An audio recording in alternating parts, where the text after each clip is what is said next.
Didn't say that. All right, good afternoon. It is Tuesday, April 11th, 5 p.m., special city council workshop. I'd like to call the meeting to order and acknowledge that the press and public have been duly notified of the meeting in accordance with the Freedom of Information Act. Nicole, roll call. Councilmember Goshen? Here. Councilmember Hahn? Here. Councilmember Myers? Councilmember Ward? Here. Councilmember Streetman? Here. Councilmember Hobson?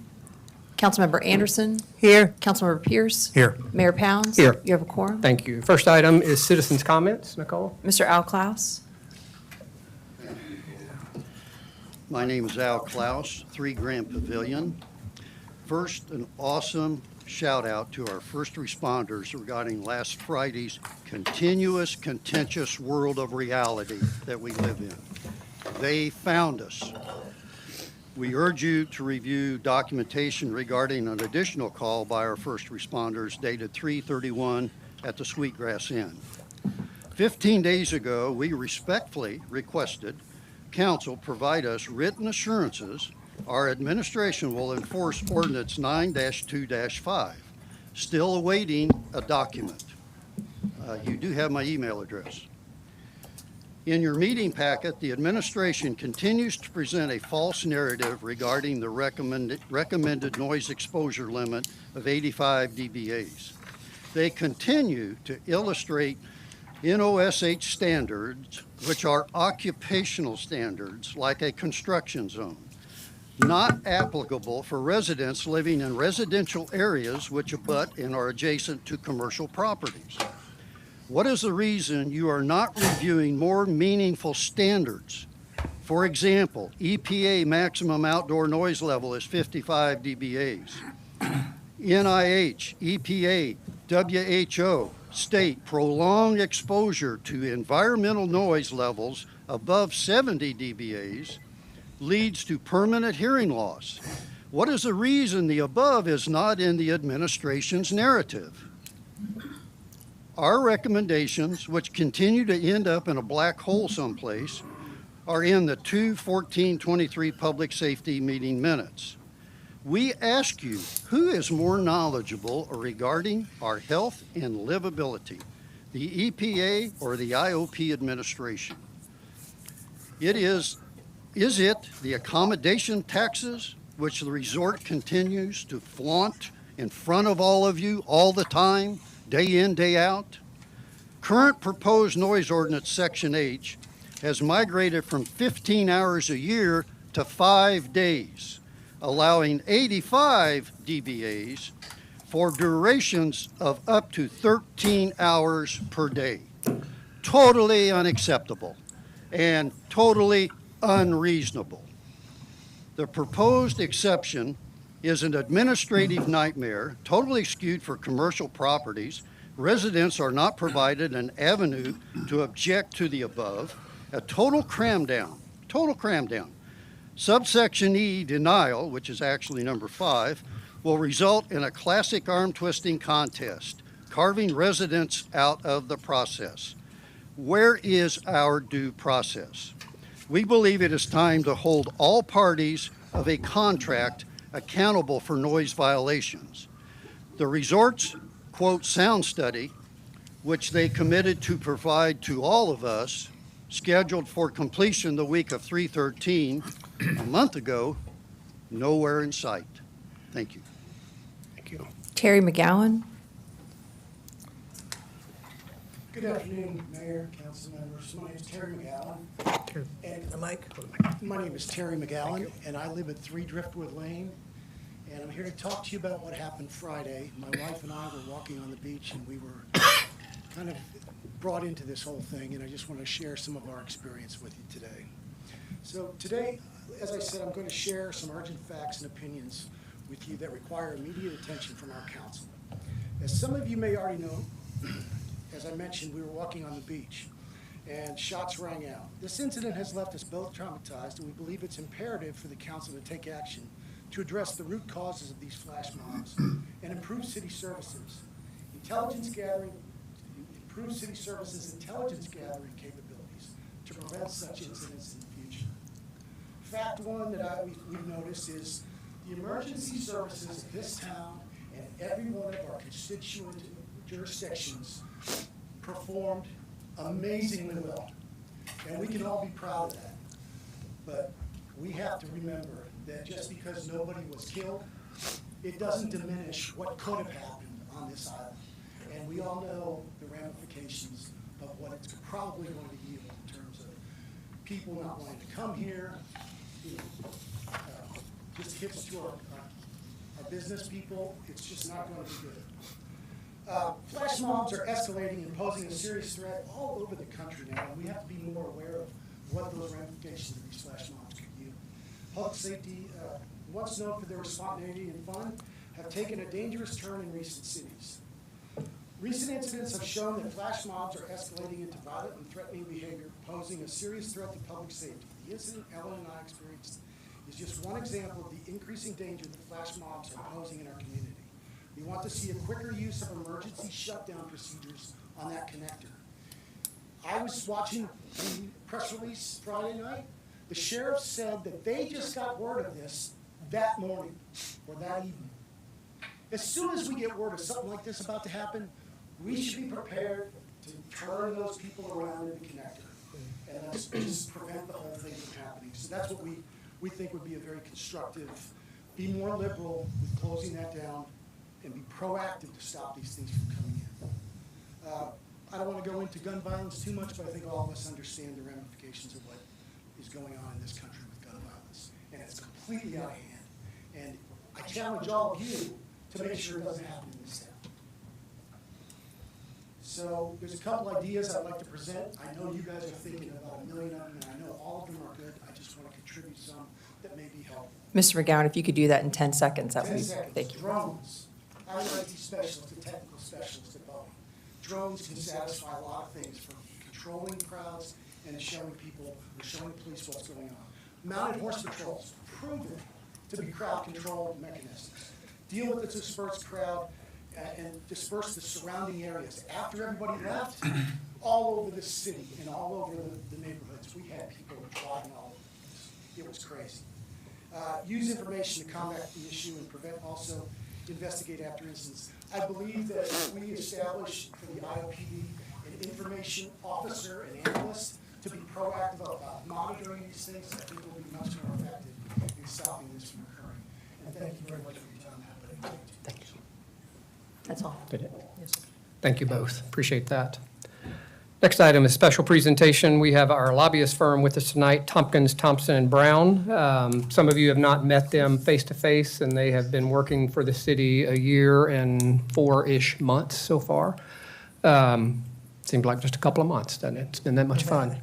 But they have done great work on behalf of the city from a financial aspect as well as an influence aspect from a Columbia view. So we invited them tonight just to let you get to know them a little bit better, let them introduce themselves, a little bit about their firm. So Boyd, you may turn it to you. We've got Boyd Brown with us. You want us all at the microphone? Is Up to that- you.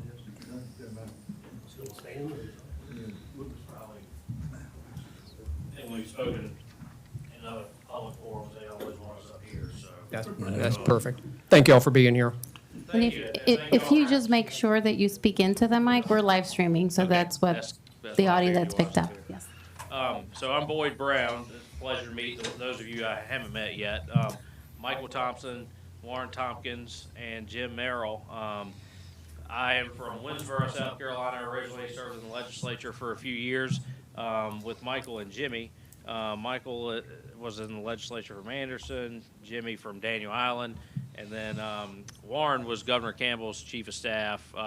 I was there during Hugo, so I got to know this place well back in those days, I believe. But with that said, we have represented you guys now for over a year, have enjoyed working with all of you via emails or calls, and for some of you, and then in person with others.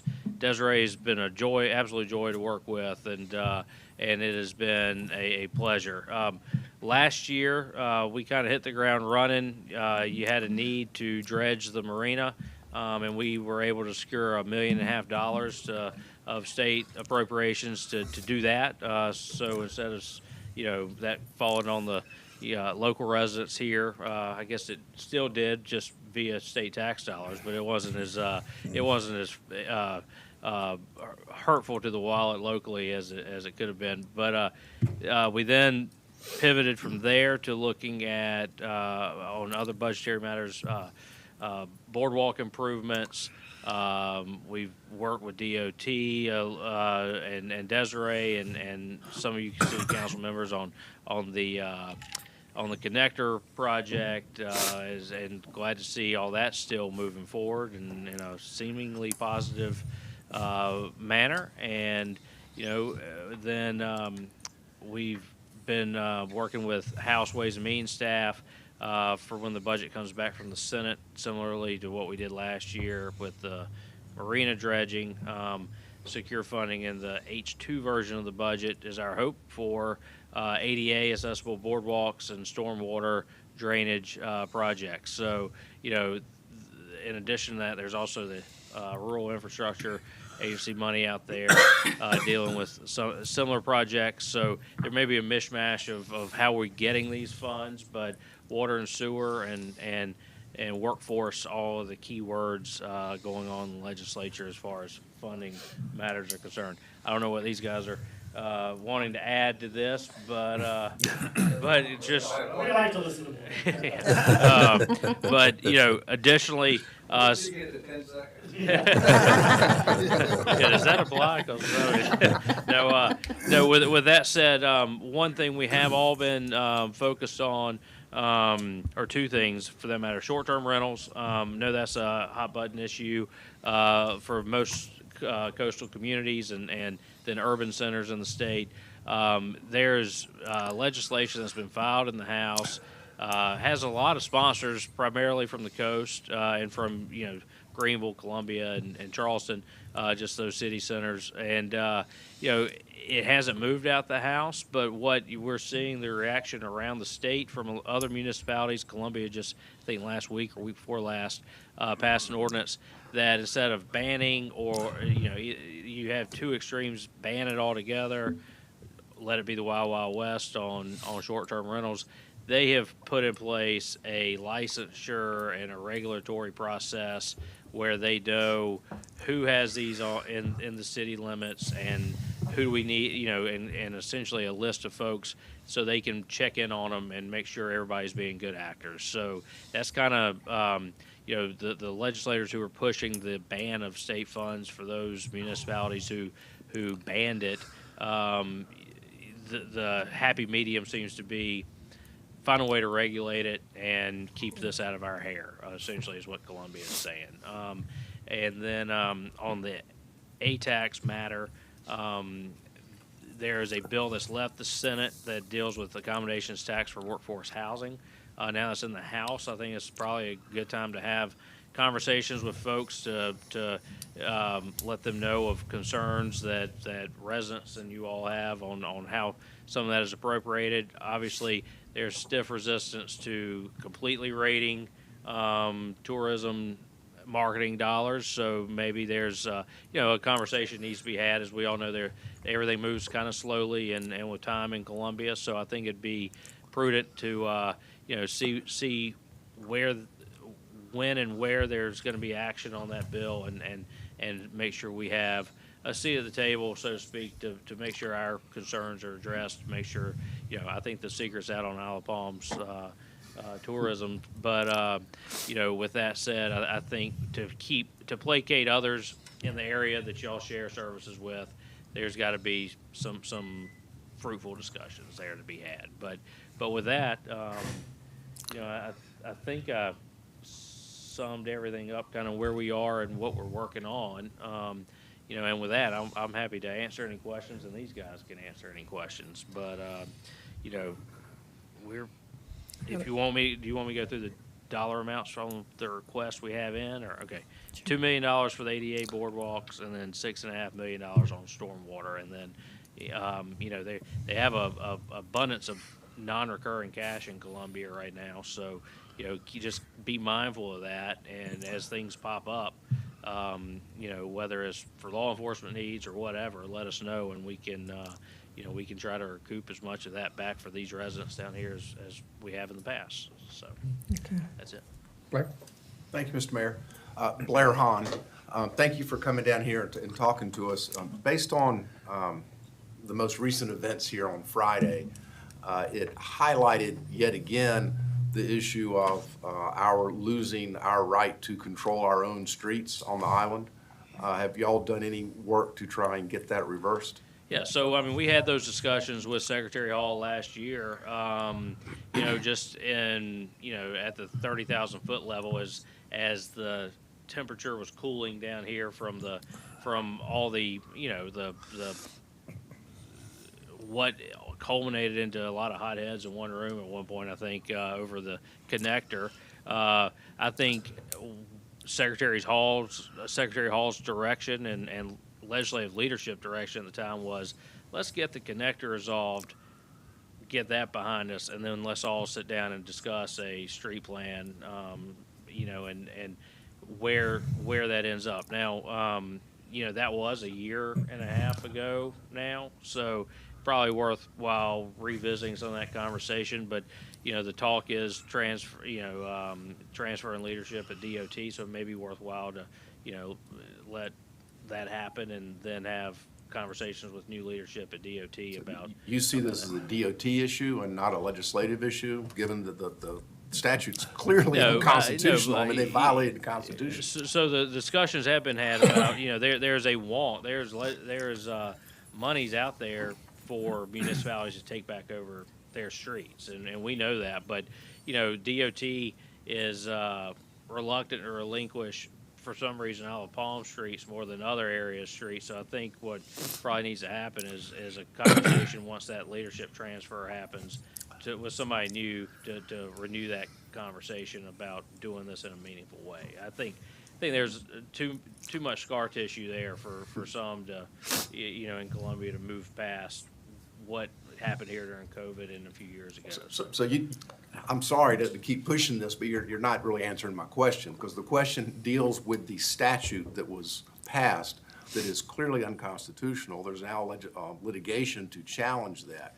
Is there any appetite with your firm to help the process of overturning that statute or amending that statute so that it complies with the rule of law in South Carolina?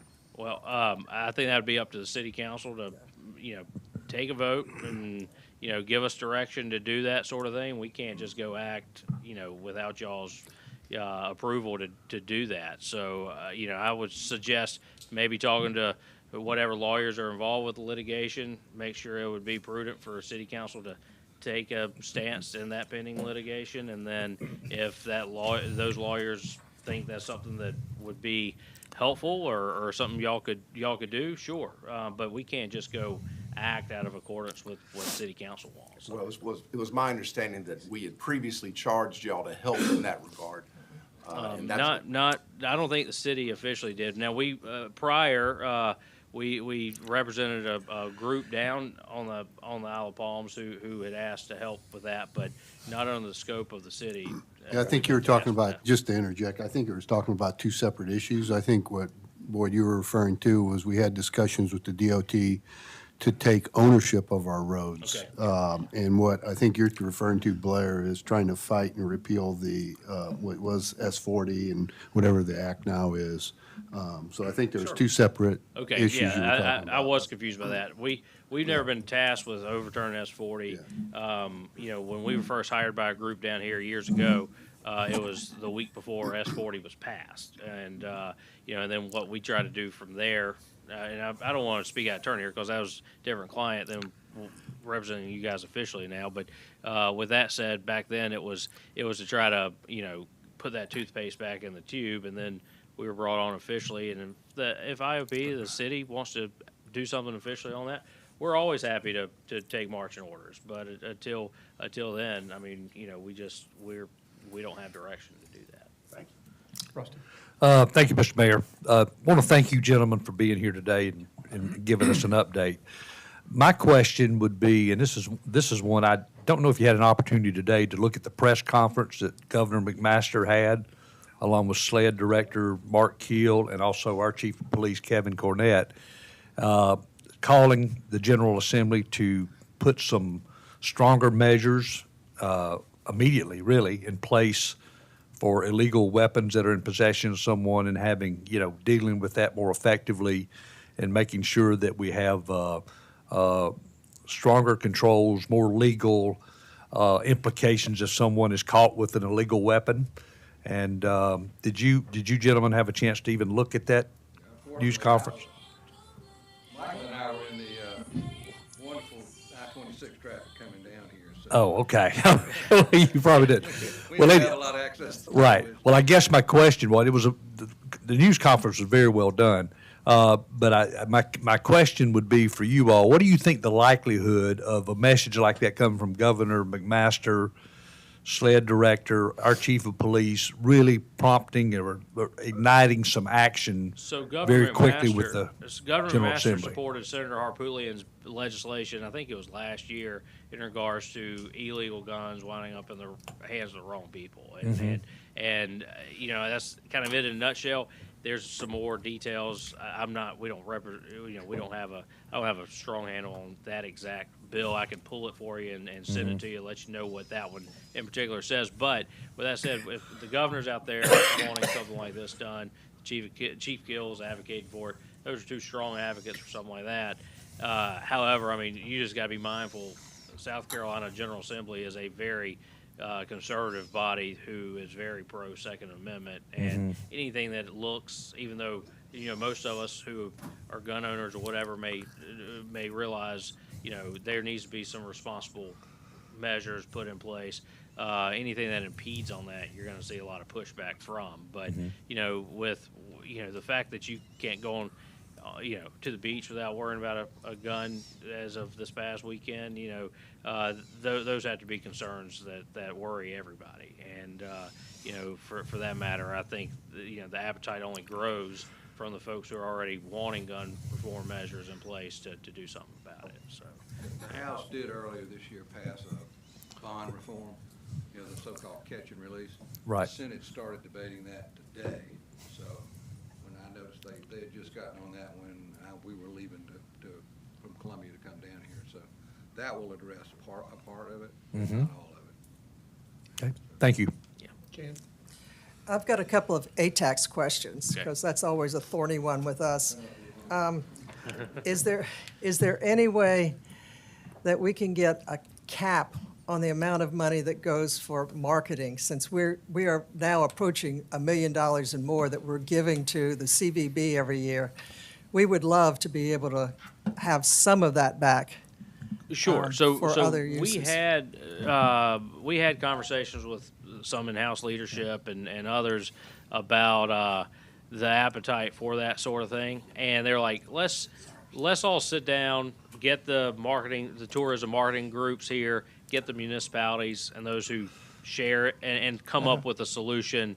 So we're not pitting one side against the other. And I think there's an appetite not to blow up the thing in Columbia, but at the same time, they are hearing from every area of the state right now that there needs to be that allocation is probably too much. I mean, you're seeing senators from Lancaster near Charlotte, you're seeing senators from Greenville and others all around the state filing bills moving accommodations tax dollars to workforce housing or some other area.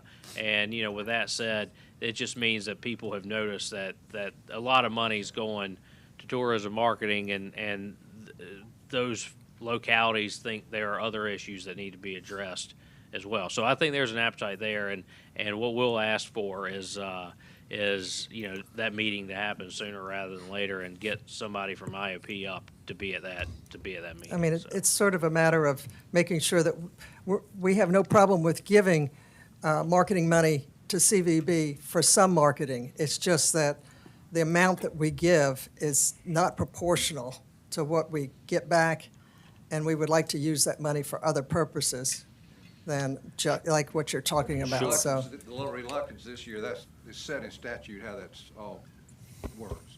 And there was discussion about trying to go with a proviso. Proviso is just something you put in the budget that has a temporary effect and only Yeah. lasts for a year. It's Can we do that? questionable whether you can actually amend the state law with a proviso. We used to do it all the time. They don't do that anymore. And that was the reason we sort of backed off this year, because you need to do it through the statutory law change process as opposed to because once you put a proviso on the floor, then you don't have any idea what's going to happen. And their Yeah. leadership their request was we're trying to keep this process as clean as possible. Okay. Let's go through it through what they call regular order and normal process. So All right. that's something we can Okay. go forward with, going through the normal process as opposed to a proviso with the budget. Okay, so that was my second one. Were there other ways that we could use it? But the third way we're trying to approach it too is to work with CVB, because they understand that, if they don't cooperate better with us and find other ways to make sure we get benefits from that money, then we'll keep making noise. So maybe we can get some. That's the fastest way for you to get relief, so just from a practical standpoint, we would encourage you to keep those conversations going and work out as much as you can, and then come to us. The statutory change would be sort of the last resort. If it's at the end of the day, you can't get what you need, then we press forward on statutory change. Well, we need both and, because, CVB is limited into what they can use their money for too, so. Scott? Yeah, mine's going to be easy. I just want to say thank you. I've had the pleasure of knowing you all for a couple of years now, and I think the residents of IOP and us as a municipality are fortunate to have representation in Columbia such as yourselves. And results matter, and you are delivering, and I really appreciate it, and I hope you keep up the good work and keep delivering. Thank you. We'll keep trying to deliver. There are no guarantees in our business, but we'll keep trying. Your return on investment's been pretty good so far, Mr. Yeah. Desiree, anything? No, thank you all for coming. Thank you all. Thank you very Thank much. you very much. Yeah, Jimmy, you get to go, we don't get to go. Yeah. You get to go, we don't get to go. Appreciate y'all coming down for this. Next item is dashboard of city operations. It's in your packet and on the screen. Desiree, you want to walk us through it, Sure. please? So with, at the top of the dashboard, you can see our city revenues and expenses by category. We're tracking well. Just as a reminder, you're looking at our 9 months of year-to-date actual in our FY23 budget compared to budget. A couple of things that I wanted to point out. Police department charges on the midsection of that document, you can see that traffic, speeding, drug, nonviolent charges, and livability have increased from prior years. That just shows our focus on enforcement. Same thing with other police actions, traffic stops. We're seeing that increase compared to prior years. Not yet tracking a little bit higher than 2022, but not to 2021 when looking at parking citations. It's something that we plan to do better of this year. Fire department calls, you can see a significant increase for 2023 compared to 2022 and 2021, and wanted to explain that a little bit more. For March, we had about 146 calls for service in the fire department. Significant increase from prior years. You can see the experience associated with the automatic aid that we have with other communities. During this period, the area that we have automatic aid with in Mount Pleasant was down from 2 ladder trucks to 1. So that increase almost doubled the number of calls that our firefighters were responding to. About 42 of the total number of calls for service were canceled en route. So they're included in the numbers, but our staff either turned around before leaving the station or turned around en route before providing aid. We understand that Mount Pleasant is back to 2 ladder trucks now, so we anticipate an adjustment there. Desiree, just to make sure it's Sure. just clear for everybody that's listening. So we're not having more calls on island. It's because of our automatic aid, which means that Mount Pleasant can call us when they need help. is what is pushing the increase. Is that correct? I can't say that's correct, and it might be a way, there might be a different way of us displaying that so that we can show the calls from automatic aid separately so that we can then track our island calls, you know, and we can compare apples to apples. I don't think you can see that in this chart, but that may be something that we need to add just to differentiate from that. Thank you. I think that'd be helpful, doesn't it? Yeah, I think so too. Municipal court docket, the number of cases, a slight increase compared to the prior 2 years. You can see that listed for January and February and March. And then the other point that I wanted to highlight and correct is in the building department section, in the middle section at the bottom, the number of short-term rental license issued year-to-date in 2023, that number should be 86. 77 was for February. So we'll make sure that we adjust this in the document that's shared publicly. But current number of SDR licenses were up to 1786 as of end of March. Other than that, we have a few community events. We have a ton going on at the rec center. The police department has community meetings scheduled. It's too much to include in this page, but our website and our city calendar includes all of those. So I encourage people to look at that. The recreation department is putting a lot of new programs coming up for May. We'll be doing a lot of social media and advertising for that. So I just wanted to put that plug in.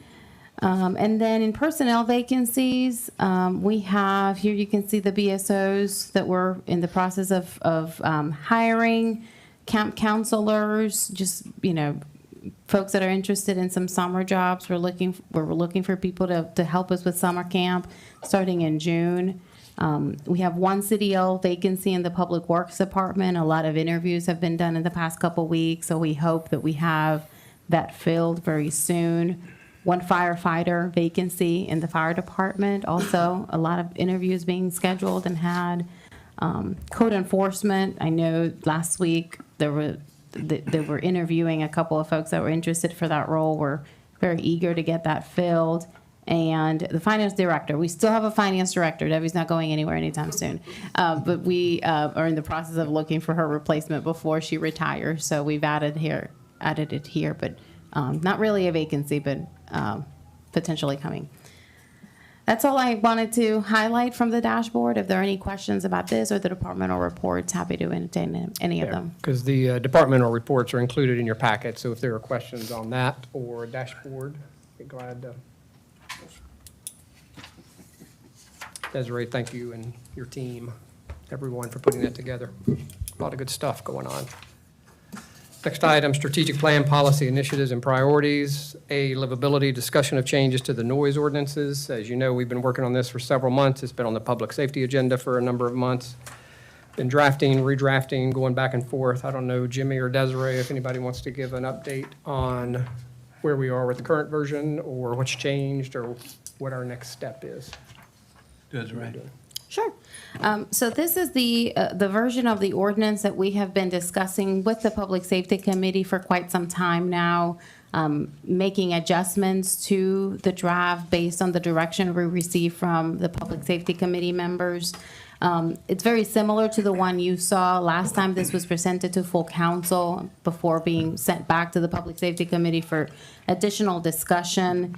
And essentially, we've talked about how this ordinance is established decibel. The biggest difference, right, from what we have and what we're proposing to do is establishing some decibel limits for the noise so that we can give clear standards to our police department so that they can better enforce the noise ordinance. So we looked, part of the development of this ordinance, our city attorney helped us draft the version that you see in front of them.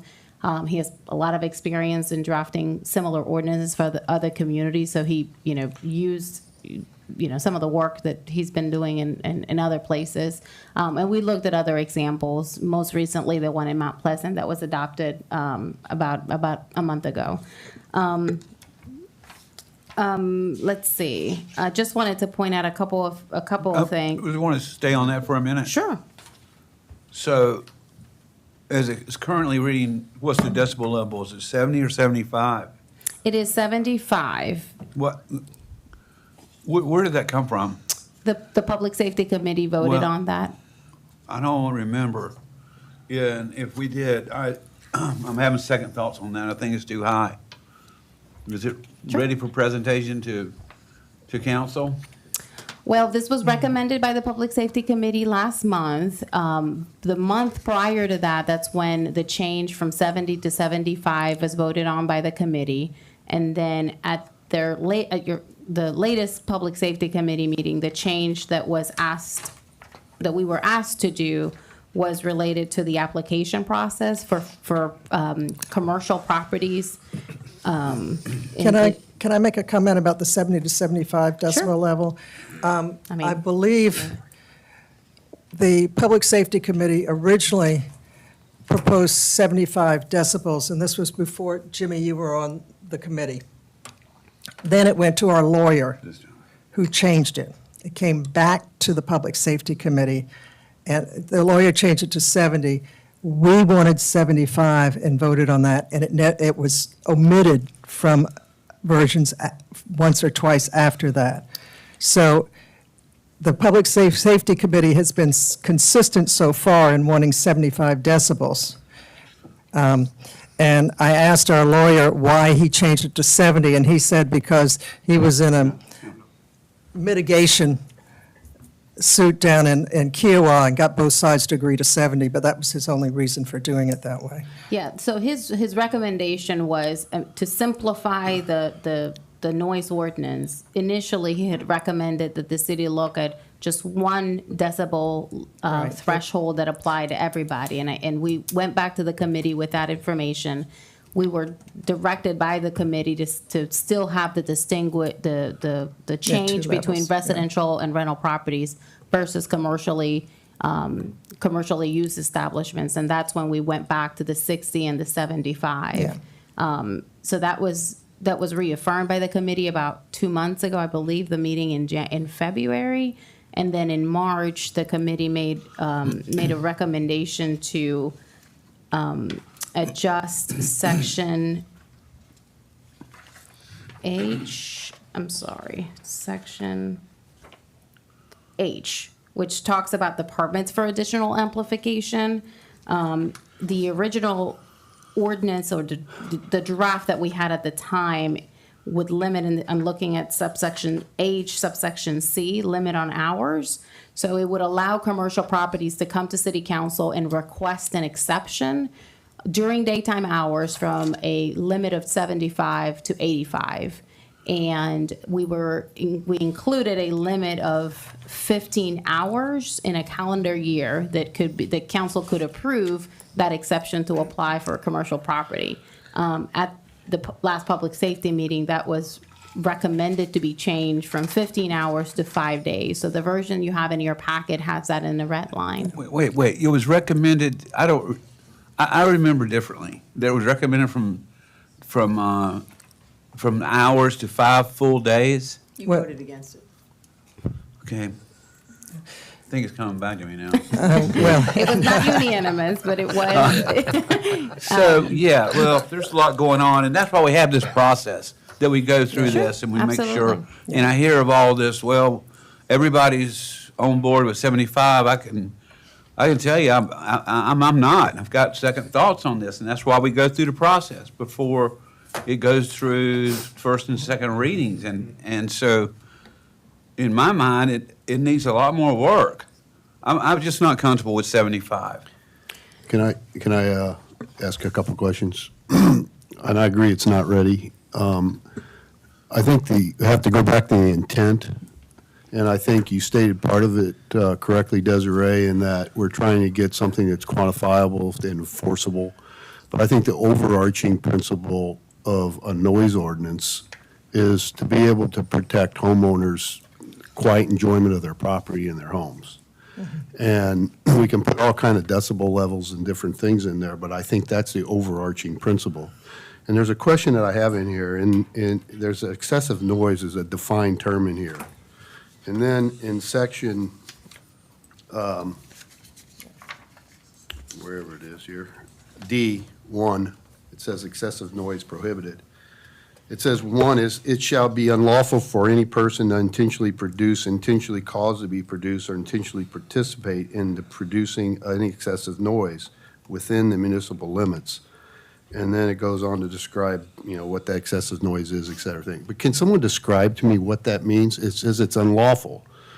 So despite any decibel limits, if it's deemed to be excessive noise, is that unlawful? Well, the way that the ordinance defines excessive noise, it's any unnecessary or unusually loud sound or any sound which disrupts the peace and quiet of any neighborhood or which does annoy, disturb, injure, or endanger the comfort, repose, health, peace, or safety of reasonable persons of ordinary sensibilities. So if I'm sitting in my home and I'm hearing noise and it meets that definition, I call the police. Can the police stop the noise?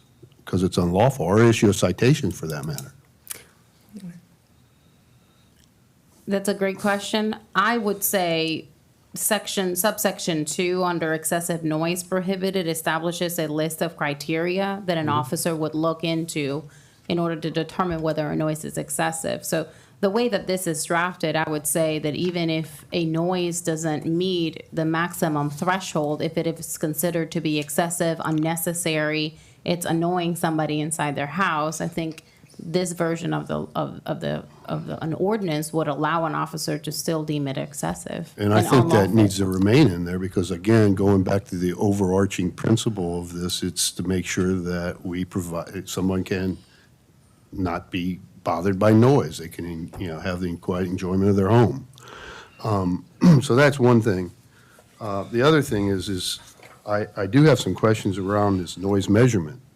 In section B1, it says noise measurement shall be made using a sound level meter taken from anywhere within the boundary line of the complainant's property.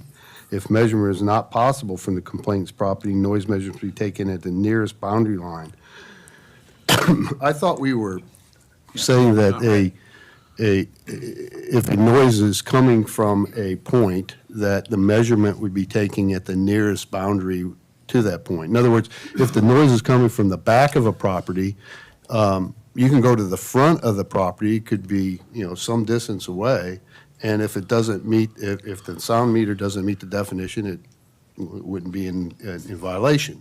But if you took it at the back of the property lines, it would be. This doesn't define where along the property lines in relationship to where the sound is coming that it's taking. All these things are, I think are details in here. My point is, I think there are details in here that really have to be thought through again. And it's almost to Jimmy's point. I don't think this is ready for prime time and probably needs to go back and be thought through again. There's also, I particularly don't like these exceptions at all, that you can go back and get a permit. I think we need to define what the limits are, and that's the limits. You can't go back and try to get permits. And under what basis would council give some kind of a permit to go to 85 decibels? City-sponsored event, I'm guessing. or Yeah, something. but that's already an exception in here. I'm okay with that. It says an individual property or business can come back for an exception. I mean, under what circumstances would we give a property or a business an exception? I think that needs to be stricken out here. So my point is, I don't think this is ready for anything to go to council or for a first reading yet. I don't know if it goes back to the public safety, if it goes back to the planning commission. It needs to go back somewhere, though, and these things need to be thought through, I think. Yeah, and I don't disagree. I think, tonight, looking for just some direction from staff and/or public safety committee to take it back. And I would agree. We're not ready for Yeah, first reading. I'd like to make one suggestion maybe for the Public Safety Committee perhaps, and Jimmy, tell me if this is doable, might be helpful. But when I went through the document, it continues to list multiple different types of properties, multiple different times a day, in multiple different circumstances. It might be helpful just to put a pictorial together, just one little chart that on the top of it, you got the time of day, and down the left-hand side, you've got the GC2s, GC whatever, residential, so that we can see what decibels are allowed during what time of day. I think if we see that on one piece of paper, it might be helpful to see that rather than try to traverse this document.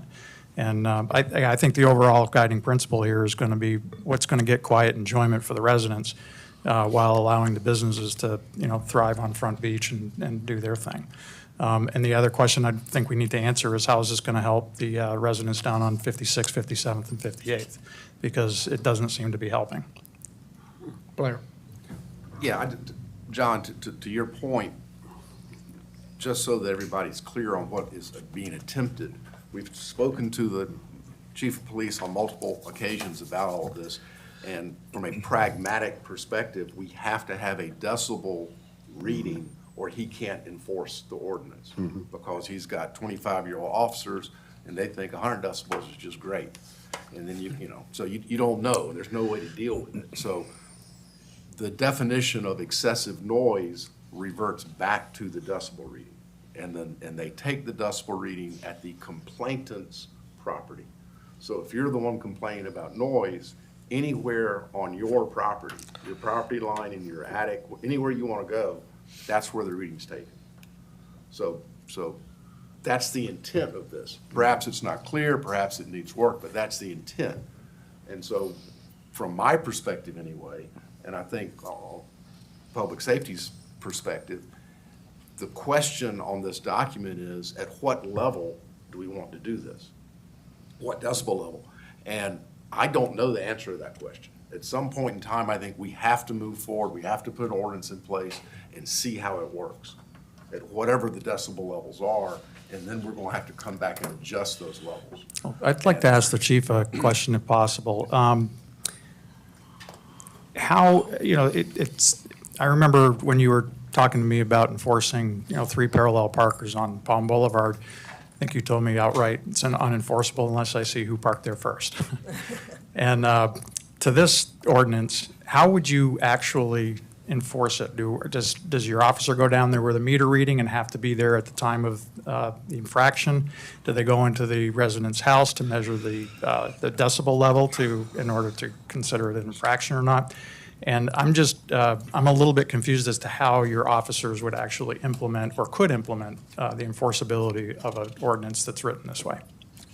We would actually use decibel readers. Excuse me.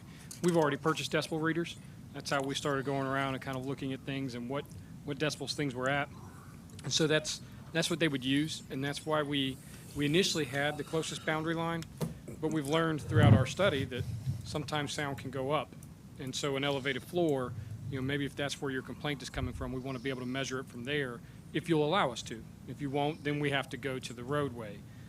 So it definitely is using the decibel readers that we've already started to purchase and we've already been using to get sound measurements as we were first starting this expedition down this road with the decibel readers. How would your officers measure, what was that term, John? Excessive noise, is that it? How would you measure that? So when you look at the excessive noise, what I would focus on that one would be the 2 words in the beginning, unnecessary and unusual. That would be those things that don't normally happen there, something that's out of the blue that pops up, that would fall under that excessive noise. That's what we were looking at. The rest of it would fall in line with the decibel readings. Does that make sense? Seems like a little subjective, but yeah. It is. That's the most subjective part. I'm not crazy about subjective enforcement. I think it's easiest when we're asking police officers to do enforcement that it is clear and articulated and that they can show up and they can hold a decibel reader up and they can see, yes, it's violated that, or no, it has not. It's defendable in court, and that's what we're looking for. When we can go into court and I can testify in front of a jury that this individual broke the law, and I know that because I saw this, my body camera picked up the footage of the decibel reader being higher than the amount that's authorized by ordinance. One more comment? Yeah, thank you, Mr. Mayor. No, I agree, this needs a lot more work, and I just go back to what we've been talking about all along. We need to give the chief and his team very enforceable decibel levels. I mean, at some point, we've got to make a decision on that, and as other municipalities have done, and just try to simplify it as much as possible. One of the things, I look at the excessive noise prohibited, and that is totally subjective, it seems to me. I mean, when you start talking about determining whether sound is excessive noise for purposes of this section, I mean, you could be talking about the monotonous sound of pickleball. cornhole. Don't go there. Yeah, I mean, you could make a case for any of that. Now, we do have some things like pets.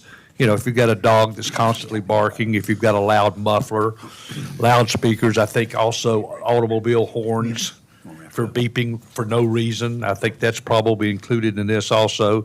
And hawking or peddling, if someone's, trying to sell something on the street, that's unlawful. But there's just so much here in this 7 or 8 page proposal on this ordinance that just appears to be unenforceable to me. So we've just got to go back and get to square one through the Public Safety Committee, I think, with some recommendations that all of council can address and say, okay, here are the decibel levels that we feel like we need to start with, put in place, and and go with that. And then if we have to make other changes or revisions along the line, we can do that.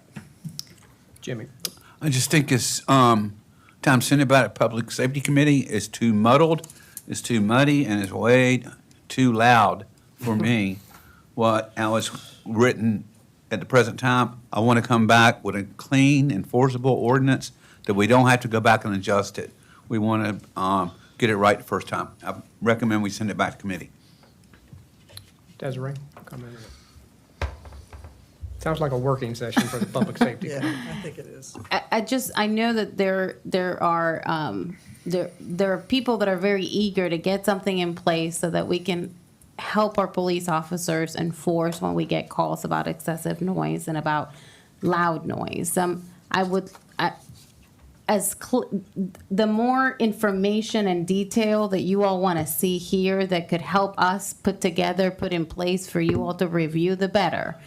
Because we've had this conversation with the Public Safety Committee for several months, and we go back and forth, and I need clear direction to know exactly what I'm putting in an ordinance for you all to review. And maybe it's a different, another meeting of the Public Safety Committee, but we're getting into the season.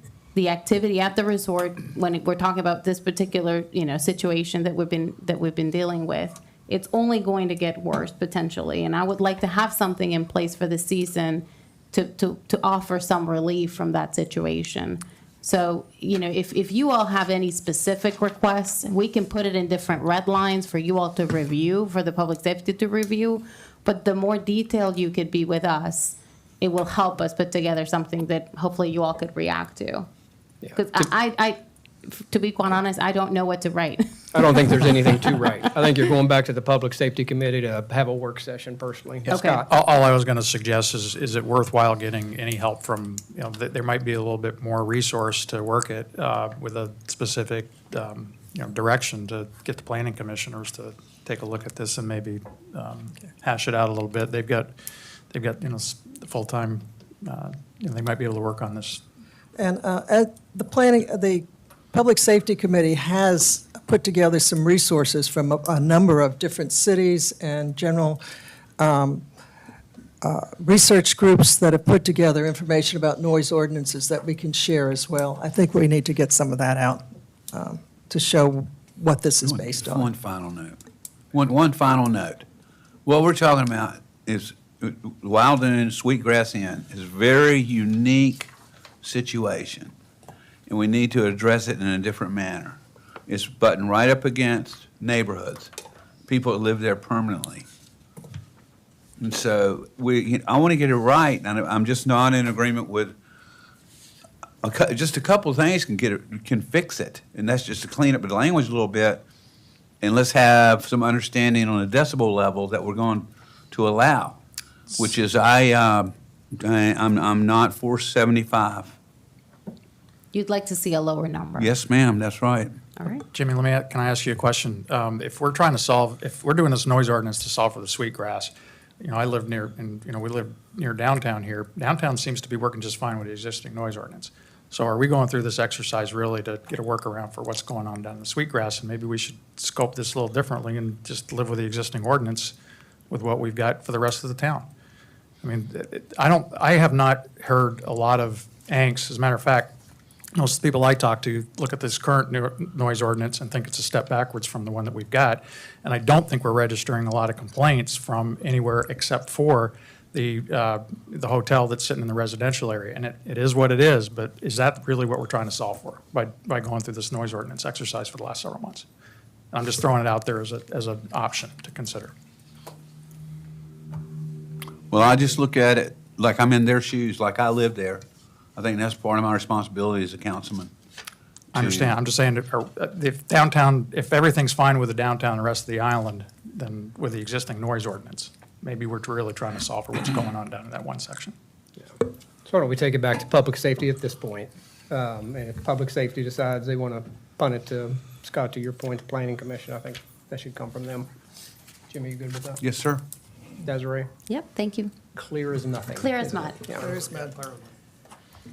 Next item is discussion of IOP Connector Survey Report. Last week, this is in your packet, we received the report summarizing the public comments and survey. A couple of quick comments before we open this up for discussion. Just to recap, and Desiree did a nice job of recapping this for us, so just to use some of that. The survey on public opinion was conducted from January 14th to February 17th.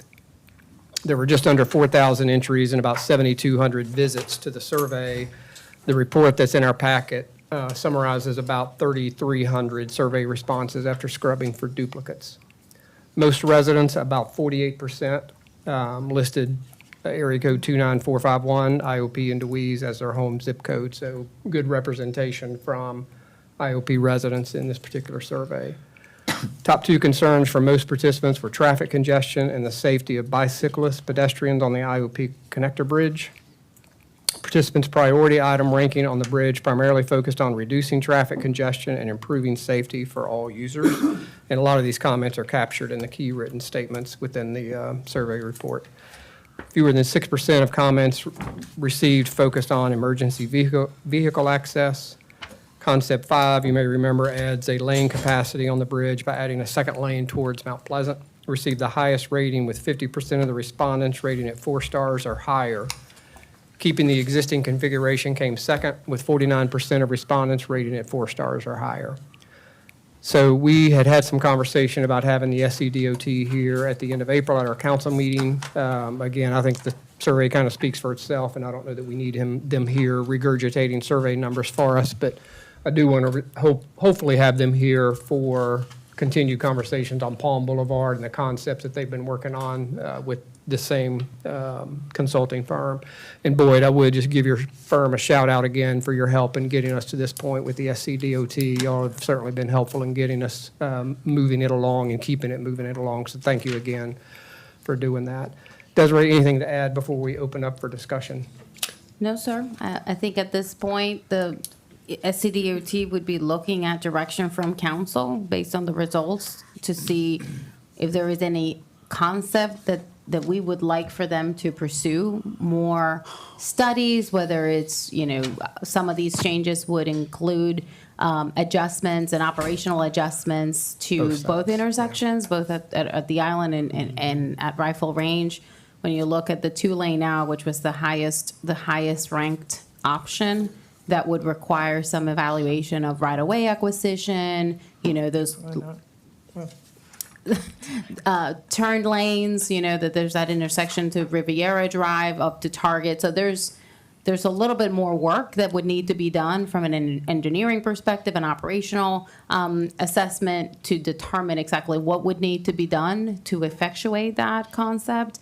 Also identify cost, and that will ultimately yield to a discussion about implementation, a timeline implementation. So I think at this point, we, DOT, would be looking for direction from council, and it could be done in the form of a resolution if there's a particular option that you would like for them to pursue. Yeah, and I think SCDOT is also looking for the same thing from Mount Pleasant, obviously. Jimmy? Do you consider this study or survey scientific? I mean, were people limited by the number of times they could vote? That was a question we asked when the survey went live. What about people who, enter multiple times? And they did confirm that they scrubbed IP addresses to make sure that they were only counting one. If they responded from a different device, that that would not be something that they would be able to capture. But if they responded multiple times from the same device, that was scrubbed and only counted once. Well, this information may or may not be helpful. Say more. Well, do they confirm, like, the zip code? Is there any confirmation process involved? No, it's just like in any survey, that was Not any survey, well, this some survey. This survey did not require respondents to put a zip code. Of those who did, they indicated that about half of them were from Isle of Palms. All right, well, That I was appreciate done them on our doing it and system. appreciate the effort and everything. I just have questions about surveys. I've always have, and that's all I have to say. I'll let other people speak. No, I think we should put this on if we need a resolution, I guess we can't do that here tonight, but we can certainly do that in the April 25th meeting. I think that it's important that the DOT know where this council stands, and we should put it on the agenda and have a vote on it. Yeah, that's the plan, John, for sure. Jan? I'd just like to point out that since this survey was taken and the connector study was begun, one major thing has changed. What we do know from this survey is that there are two issues that are important to Isle of Palms residents: traffic congestion and safety.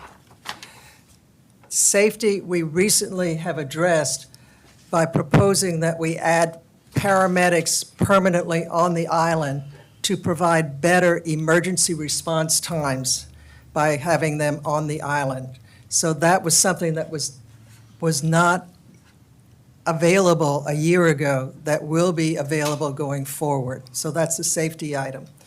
With the alternatives that have been proposed by DOT, there's one that provides additional capacity on the road that will help relieve traffic congestion. And that's option 5. So in looking at these alternatives, those two items need to be considered together.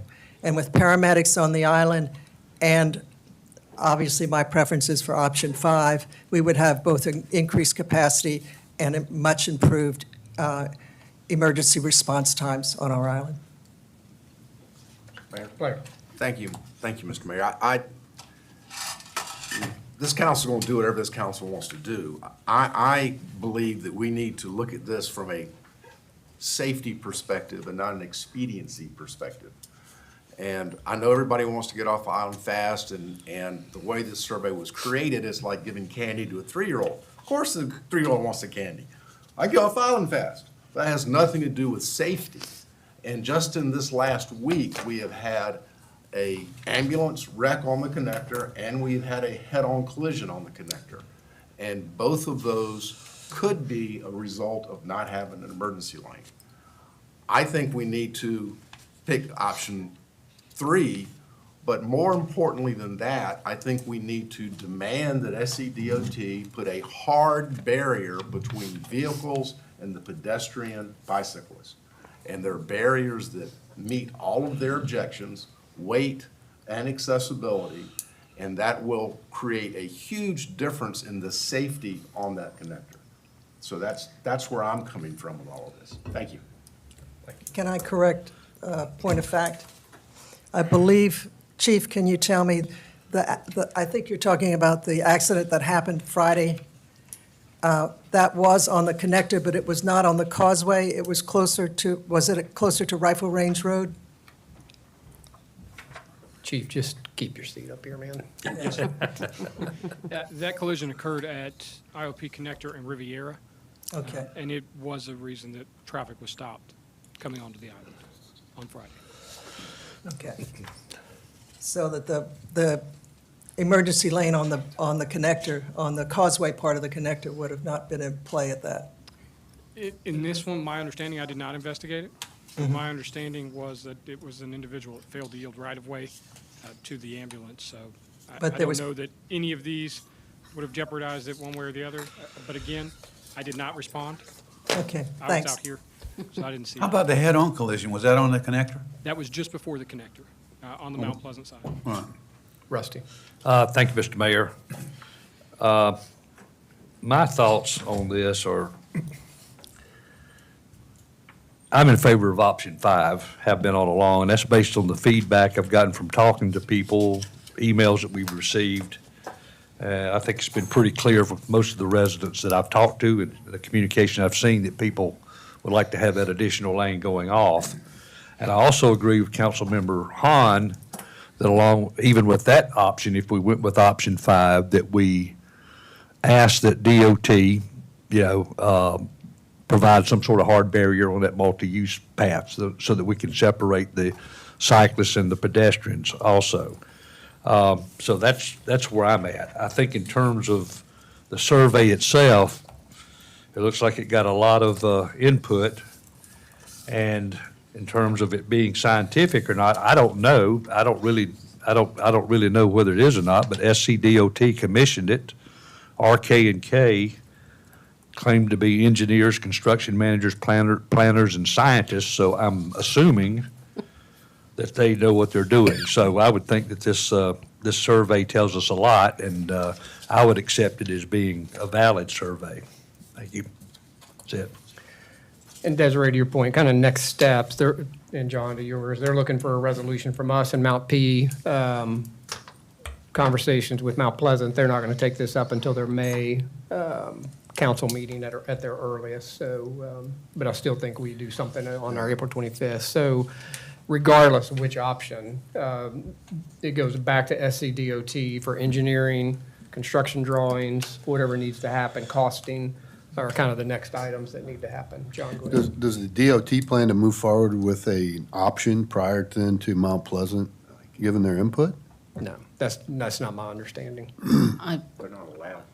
Yeah. I don't know why would it take that long? I mean, I don't know what other information they're going to receive at this point other than Mount Pleasant. I don't know why Mount Pleasant can't speed it up. Well, their meetings tonight, just like ours, and their agenda was baked. Sorry, Blair.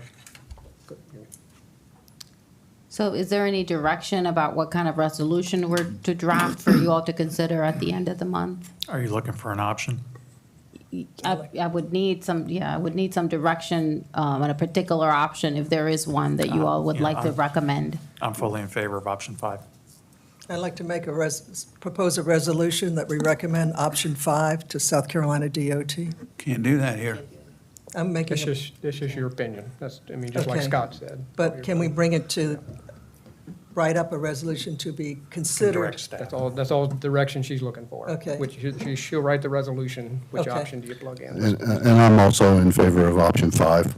Mr. Mayor, can we give staff direction to write up a resolution that doesn't say which option, but does include a hard barrier between the pedestrian bicycle path and vehicle or traffic? My recommendation would be, we wanted to talk about the option, and the DOT is looking for us to give them guidance on the option. I think with all of the engineering and other things that are going to have to be done, I think they'll take that into consideration just as normal course of operation. I recommend including that in the resolution. Yeah, and I don't, in I my agree. opinion, I don't think there's any downside to it, to your comment. I mean, if we're going to ask for something, might as well ask for it now, early in the game. But again, Scott, I do not disagree with your comment that it will come out during the construction drawings and costing and different things, but there's no downside into making sure it's there. No, from my perspective, they brought this on themselves, and so cost should not be an issue. And we know that that it can be done. There's more than cost involved in doing what you're asking. One of them is if you want a place for vehicles to be able to pull over so that emergency vehicles can pass, then a hard barrier would prohibit that from happening. So it would restrict the emergency vehicles being able to get onto the island as fast. You have what you need. Yes. Okay. Can I throw in option 5 and hard barrier? And a side of fries. All right. All good. Thank you. Thank you. Yep.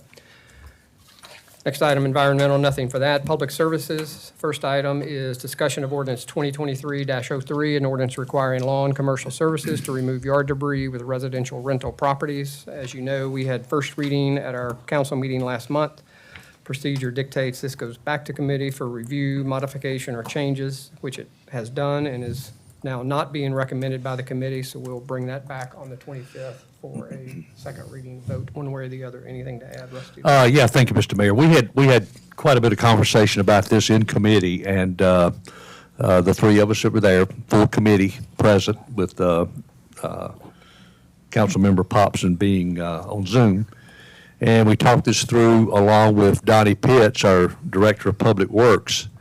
And pretty much where we landed is in a normal situation, Donnie and his great team have no problem getting around, picking up the yard debris that's generated. And it's only really, according to Donnie, during the summer months when it's during the high season that things slow down a little bit. But even then, we're able to kind of work around that a good bit. So there may be times that there is a little lawn debris that's out there during the high season a little bit longer than we'd like.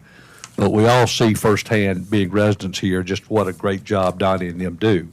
So in discussing this, we also brought up the ongoing concerns I know that I had early on, in that what would this do for the small business owner out there, the landscaping companies that currently now service our island. There are many of them, along with the large companies. And the small business owner, if we had them mandated to them that they carry all the debris away with them, and them having the small trailers that they have, that it could put unnecessary hardship on them, possibly cause some of them to not even want to do business on the island, move their business elsewhere, even though we have neighboring islands that does have an ordinance in place to remove it. So we just didn't want to risk that either. And there was also a lot of conversation among the committee members and Donnie about the senior citizens we have on the island that have been here for a long time and usually get their yards cleaned up, once or twice during the course of the year, generate quite a bit of debris, and it would be really, it might fall on them to do that work themselves and then have to pay to have that hauled off in some way. So really, at the end of the day, we just kind of came down to the recommendation, let's take it back, into council, and then we can deal with it on the 25th, but just no recommendation to go along with those changes that we originally had on the ordinance itself. I think that's a good job. Excellent. Thank you. Yes, sir. Any other comments, questions? Desiree, anything from you? You good? No. So just procedurally, because this was approved for first reading, it'll be on your agenda at the end of the month, and you all could table it, vote to reject it, and so forth. Thank you. Next item, discussion of ordinance 2023-04, an ordinance to increase from 2 to 4 the number of resident parking decals that may be issued to non-resident property owners. Again, this was first reading in our last committee meeting. As goes back to committee for any changes. I don't think there were any modifications in the Public Safety Committee meeting on this one, so this will be coming back at the 25th also for second reading. Yes, sir. Anything to add, questions, comments? I just got a question. When someone comes to apply for a parking permit, a resident permit, do we verify that that car is owned by the owner of the home? Do we do that verification or not? I'm confused on what I've heard a couple of times. just stay up there, Jim. The requirements, Why don't you just sit here? the requirements that we have listed on the website require that those that are part-time property owners, so those folks that are assessed at the 6% property Yeah. tax rate, have to provide proof of ownership of the property and vehicle registration. So the idea would be that the vehicle registration would match, the owner of the vehicle would match the owner of the property. Okay. And they're, at this point, just, what we're trying to change, it's limited to 2. Residents who are at 4%, they have to provide the same information, but they're not limited as long as their vehicles are registered to that residence. Okay, so you answered the question that you do verify that it's We do. the owner, okay. Yes, sir, and the decal, the number on the decal is specifically registered to a vehicle, so they can't just take it and put it on any other vehicle. If it is on another vehicle, they get a ticket for it, because that's not what it's registered to. All right, thank you. Yes, sir. you made it a long walk. It's for just a nothing. quick question. Do you have any clue how many additional decals might be issued? Because going from the 2 to 4, is it 10, 200, 500? I don't know that it'll be many, because this is something that in the past, we have not been very skilled on enforcing at the letter of the ordinance. So that's something I think we've improved this year with that part. The one thing a lot of this conversation seems to be focused on golf carts. And so what I wanted to make sure we caution anybody about is that the golf cart has to be registered with the DMV at that address. If they register their home address in another city, they cannot legally drive it on Isle of Palms, because you can only drive it within 4 miles of your registered home where it's registered at. So that would be something we would be checking that. And if a lot of people might still get upset if it's registered in Greenville and we won't give them a decal for it out here, even if it is registered to them. Thank you. Thank you, Chief. Next item is discussion and consideration of hiring a parking enforcement vendor for the island, a proposal presented by Pivot Parking. Desiree had suggested in your packet to watch the Public Safety Committee meeting. Pivot was at the last Public Safety Committee meeting last month, I guess it was. Had 2 or 3 representatives here walking through their proposal. This has been an initiative at the committee level and staff working for a number of months to outsource the parking implementation. You know, I think is obvious, but it would allow us to make better use of our resources and allowing us to have dedicated resources just for beach services, which I think would be a very positive thing. So we can walk through the proposal. Desiree can give us background. I don't know that we necessarily need a vote tonight. Again, we don't have a contract in front of us. We don't have a scope of services in front of us at this point. But again, we can give direction for something to come to our 25th meeting for Gus, approval. Yes, sir. Quick question, are they going to be able to come to the April 25th meeting and show the full council what they presented to us? If we want, I mean, again, I'm hoping people watched it, but we can certainly have them if we want to give an abbreviated version. We can request them to come. We I haven't, would but think that would be important, Sure. if you would ask them if they could make it. We could do that. Mr. Mayor. Scott, It's a big change. and then Scott, go ahead. I'm all for this, and one of the reasons for this, so that everybody understands, is this allows us to put more boots on the ground immediately. And it takes the load away from the police department on enforcing traffic violations and regulations for parking, and then frees up BSO officers and other officers to do what they need to do on beachfront. And so I think this is something that we need to move forward on immediately. Not change anything else at this stage, but get these people involved and start to learn our program. Yeah. Scott, can I say this real quick? Yeah, sure. I forgot, so the change from where public safety left off was originally looking to put this in place for the 2024 season. Staff has had conversations with Pivot, and I think we can certainly move quicker than that in an abbreviated version, to your point, kind of a phased approach, and let them experience us for a few months and have some feedback and go full bore for next year. Sorry, Scott. Yeah, this is more of a procedural question. And by the way, I am all for an outsourcing model. I think that could be a core competency of many companies. And doing an outsource like this, if they're competent, they can implement quite quickly, especially if they're assuming staff or what have you, and they were transitioning assets and all.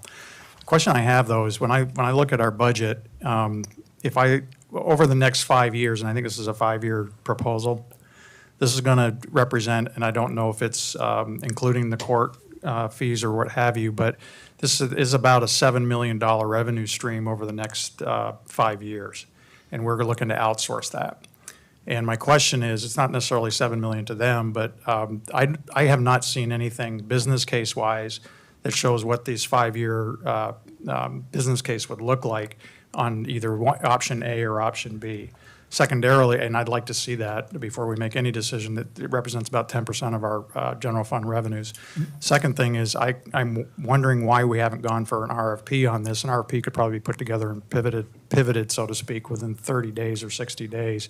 For a deal this size, it seems like I don't know what the reason is. Maybe there's a good reason why we didn't go to RFP for this.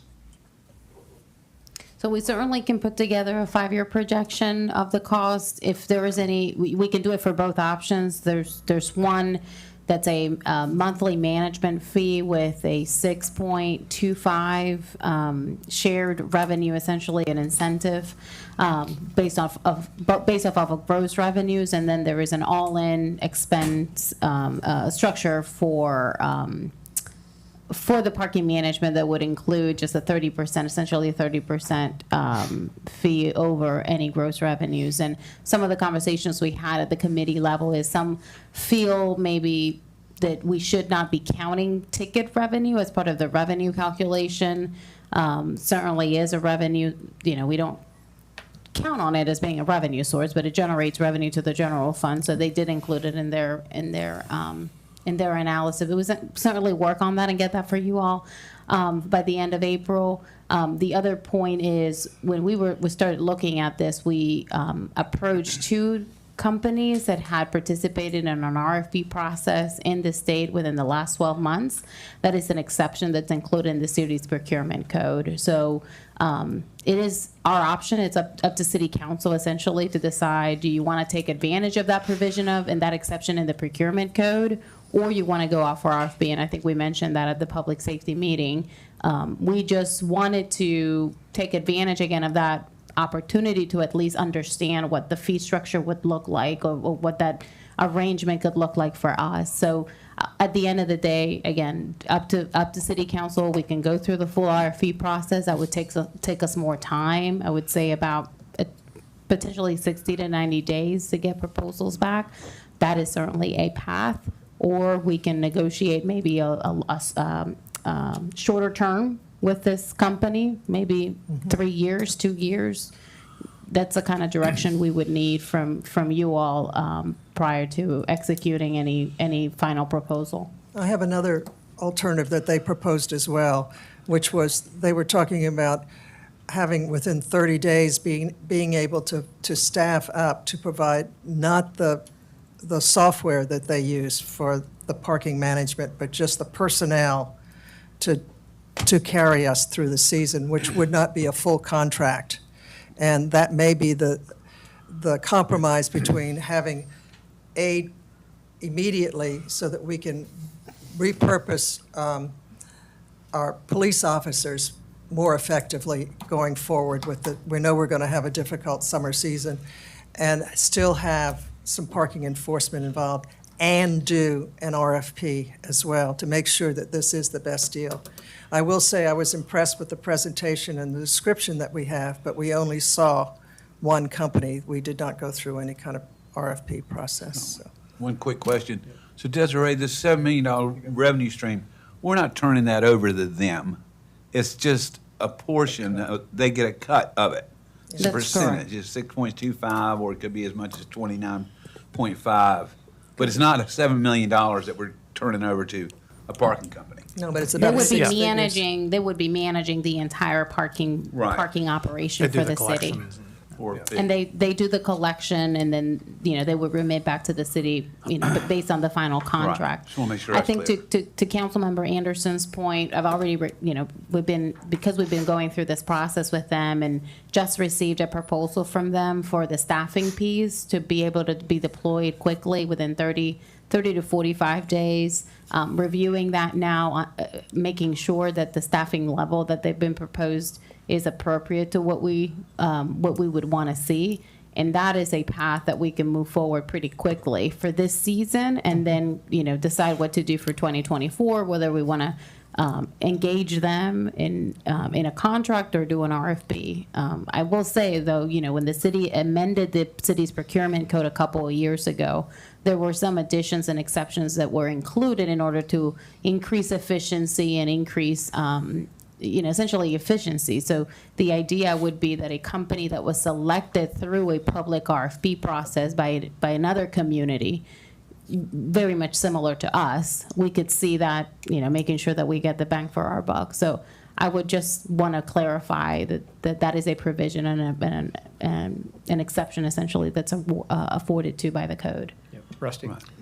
Okay, thank you, Mr. Mayor. I did have the opportunity to look at the presentation. In fact, I watched it twice, and I got to tell you, I was impressed by Pivot. I think with what they came in with the presentation itself, some of the work they've done with other areas. I think Carolina Beach, Wrightsville Beach, North Myrtle Beach, Surfside Beach, all of those are clients of theirs.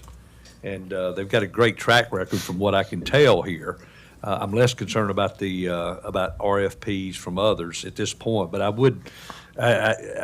got to tell you, I think that if we could go the route, my opinion obviously, go the route of getting something like this in place for the season, that would take a great burden off of our force out there, the beach service officers, our police force, and and have them, get them put in place to basically do what our current standards and rules are, and that would help alleviate a lot of what we have in terms of pressure and time constraints on our own police force and BSOs, and give them more time to spend, the BSOs more time to spend on the beach, supervising the activity out there and making sure that there's enforcement on the beaches themselves. So I'm of the opinion that we look for a way to really put this in place for the season.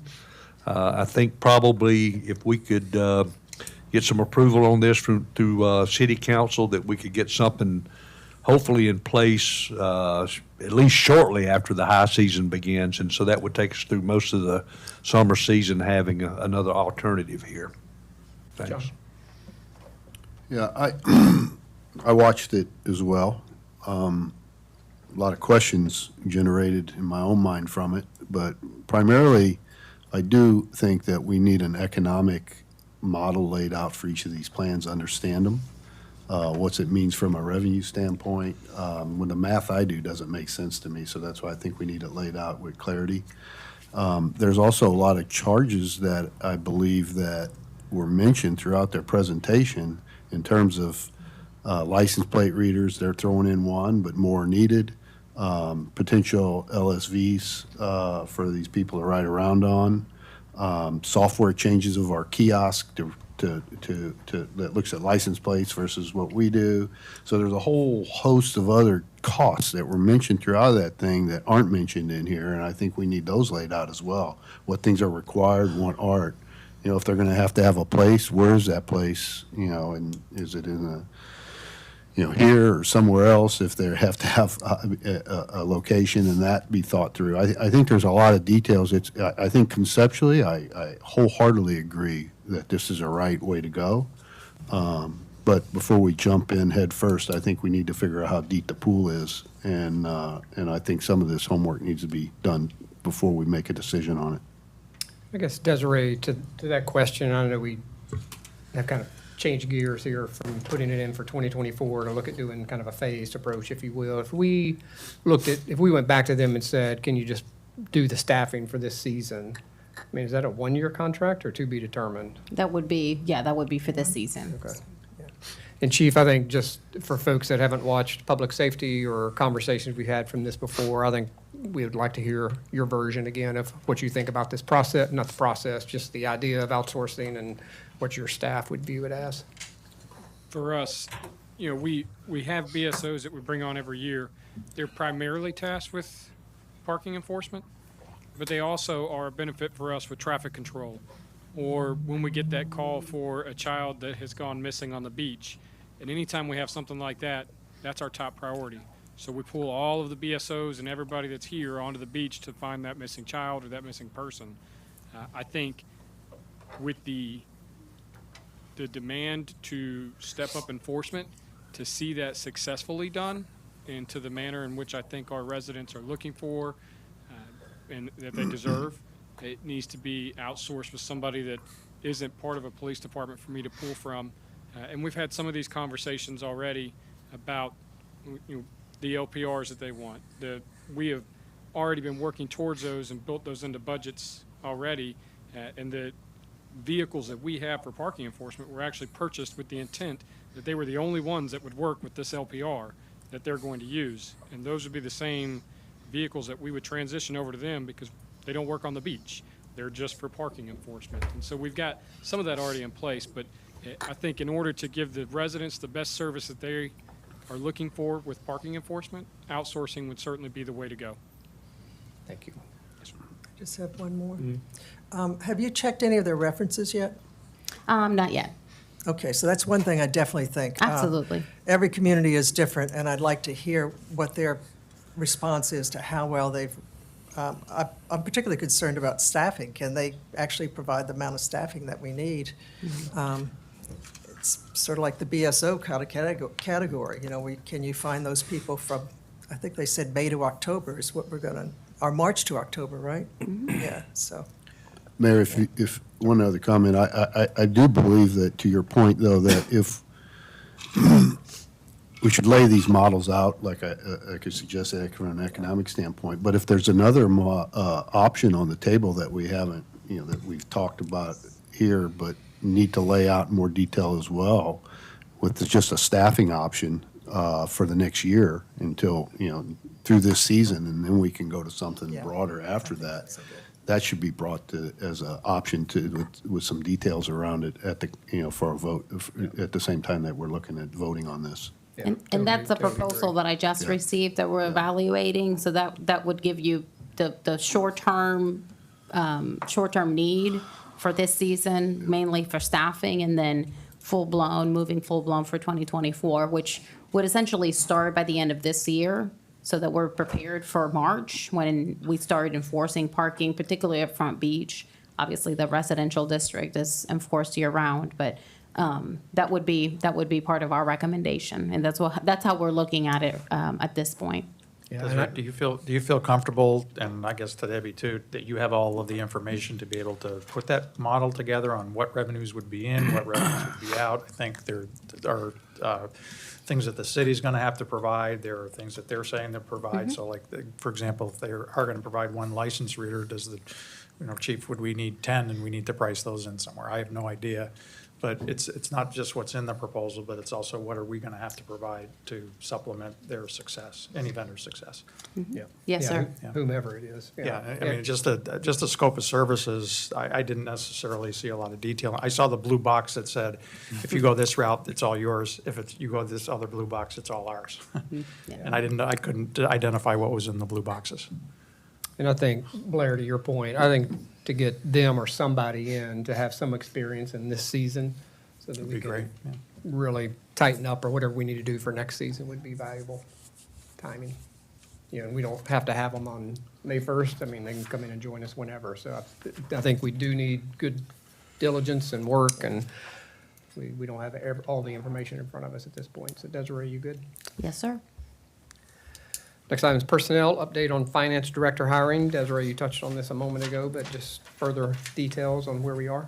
Yeah, we have been working with Fine Great People, the recruitment firm that we hired in January. Since then, so far, we have interviewed about 6 or 7 candidates, and we are in the process of scheduling an informal meet and greet with the top candidates and council for Tuesday, April 25th. So we're still, I will send you all the calendar invite once it's confirmed, but just wanted to keep, have that in the top of mind for you all. If you are not available that day, let me know, and I can coordinate something else to give you an opportunity to have some one-on-one time with the Is candidates. that our council day? Yes, ma'am. Yeah. It would be earlier that day. Yeah, I won't be here. John's going to be out. but- All right, I'll touch base with you directly. But yeah, we're feeling good. It's been very difficult, I will say.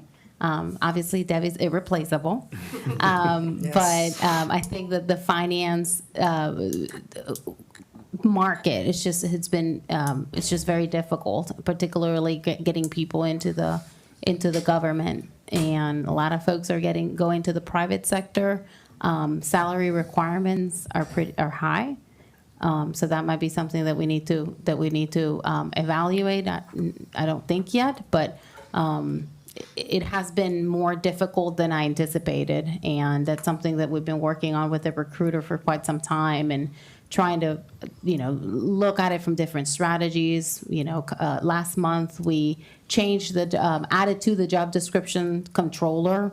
Just making sure that people understood that this is a it's a right now a one-woman show. I know we've been talking about beefing that up and having a finance analyst, a staff accountant, some other position to complement that role. But we need somebody that can see the big picture and also do the nuts and bolts. And that's been somewhat complicated to find a person that could do that. But we have really good candidates that I want to present to you all, and hopefully I can make an offer by the end of the month. Who's selecting the finalist? I am, with the help of our HR manager, our recruiter, and Debbie. We've all been involved in the process.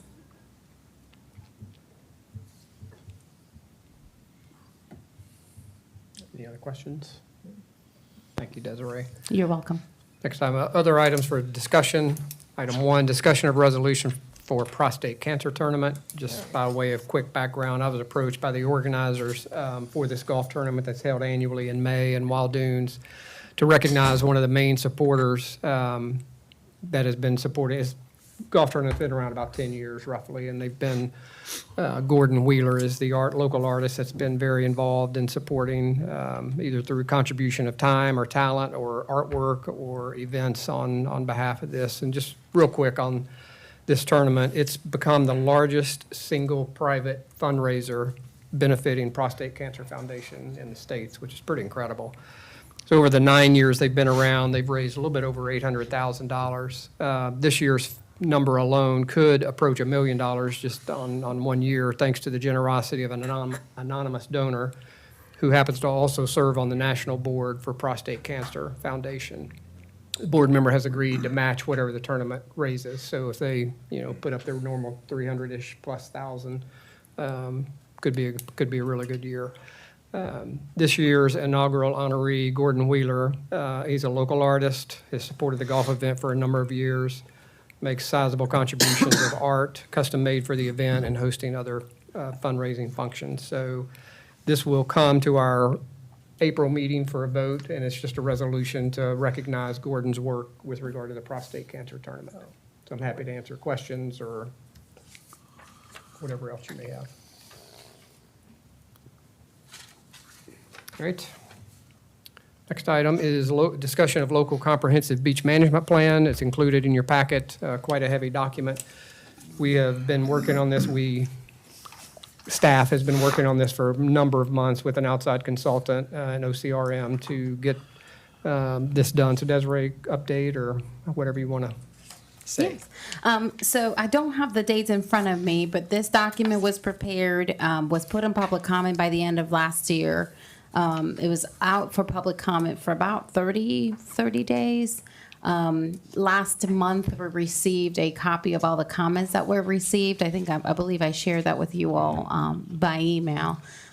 Since then, we had a meeting with the OCRM staff that's in charge of reviewing these documents and providing guidance, and our consultant. And there were just a couple of revisions that we were asked to include, and those, I just received them from the consultant, but I want to tell you where they are. One revision was related to the turtle nesting information. We got comments from SCDNR with updated information about location of the turtle nesting and some of the challenges that they've been having in the past few years with this, with the little turtles. So we have made those. I mean, they're cute. So we've made those changes to the document. I believe that's in section 242, page 16 of the document that you have in your packet. So you'll see the next version I share with you all. That'll be highlighted. And then the other change was regarding the parking counts for the Palms County Park. The version you have seen includes a count of 441 parking spaces, and we received updated numbers from the county, and those should be 424, so a slight reduction there. An increase from 9 handicap parking spaces to 11, and this is all in the county park. So the final document that you'll see in April for your approval will include those changes. And the third change that we made was related to the new 34A beach access path. As you all recall, we included 2 handicap parking spaces along Palm Boulevard. So we've added those to the handicap parking spaces. Those were the changes that we discussed with OCRM. We anticipate their adoption and approval of our plan, and no additional changes are anticipated. And what's our timing for submitting, Desiree? So I have received the revision, so this document with those three sections revised. I'll send that to you tomorrow for y'all to look at. We'll be putting that on the agenda for the April 25th council meeting for you all to adopt. After you adopt, by resolution, it goes back to OCRM and then they adopt it. That's why we had the meeting before, wanted to make sure that whatever we sent them, they're okay with.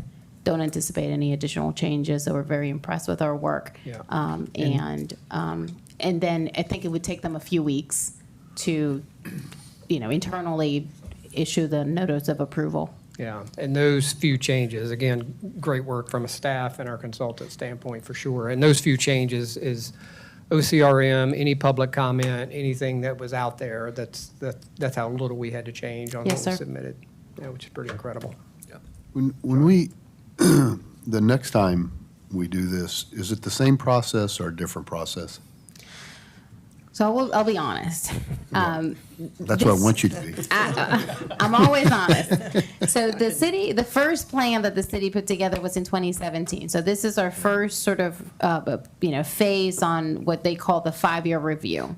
I was anticipating something much simpler that we went through. And I think it was a little bit of make it as you go. From the OCRM From OCRM, standpoint. I think that they have to develop some guidelines to differentiate what the review is, the 5-year review versus the 10-year update. And I was not anticipating this to go on full public comment. That was, that's sort of the big process for the adoption, and anticipated that to be the case for the update. But I think in the spirit of transparency and getting public, getting the public engaged, I would have done the same, or on the side of caution of putting it out in public comment. I don't know. I don't know how this process would look different in 5 years. I can't imagine it being any different because, you essentially went through a rewrite of it and then a whole public review of it. That's why I was asking the question, because they distinguish between the two and it doesn't seem any From a difference. workload, I don't think there is. Yeah, It seems to me with these, the difference between an update and starting from scratch is usually the data collection phase. But this is pretty extensive data collection for this. I don't know if we have another beach renourishment project within the next 5 years. That would be data that would be updated for, You'd have to do that even for an update, though. That's right. Yeah, So I can't more tell of the you same. how the review versus the update, how that looks any different, but I'm sure we'll find out. So just- Debbie, you want to give us a financial review, and in your packet and on the screen are financial statements.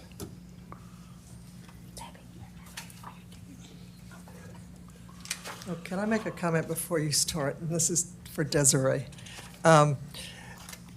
In going through our packet, could you just take these large reports that are included in the body of the report and PDF them as a separate document that we receive so that we don't have a 600-page report, agenda? It's probably going to be more like 100 pages because there are a couple of very long reports in here that certainly would be helpful to have them separate so we could keep them. Just give her the short answer. No. No. It's part of the packet. It's. Yeah, I would not advise that we do that because, and I know that this time, and I apologize, I know you received different documents at different time. Typically that doesn't happen, and we upload those separately under other files. I prefer to have everything in one packet. It's much easier for the public to see everything that's included and everything that may be, discussed and reviewed at the meeting. I think internally, I can share that separately with you, if that would make it easier. No, I don't want to make more work for you. I'm just saying, that you'd include like 3 files instead of 1 file that we get, that's all. It would be harder on the website and, you know, for the public accessibility. So I would I advise withdraw against my it. Agree. Debbie, fire away. Okay, so we are reviewing the March results, so 75% through the city's fiscal year.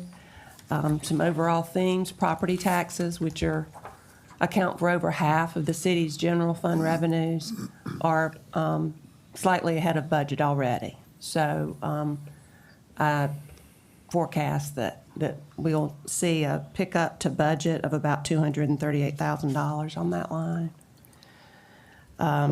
Business licenses and rental licenses are below where we were this time last year, but they are due April 30th. And I think we'll have a really big April. And some of the collections will spill over into May. So it'll be a month or two before we can really evaluate how those are performing to budget, but I'm forecasting that they're going to do well, and the forecast is based on the last 12 months actual.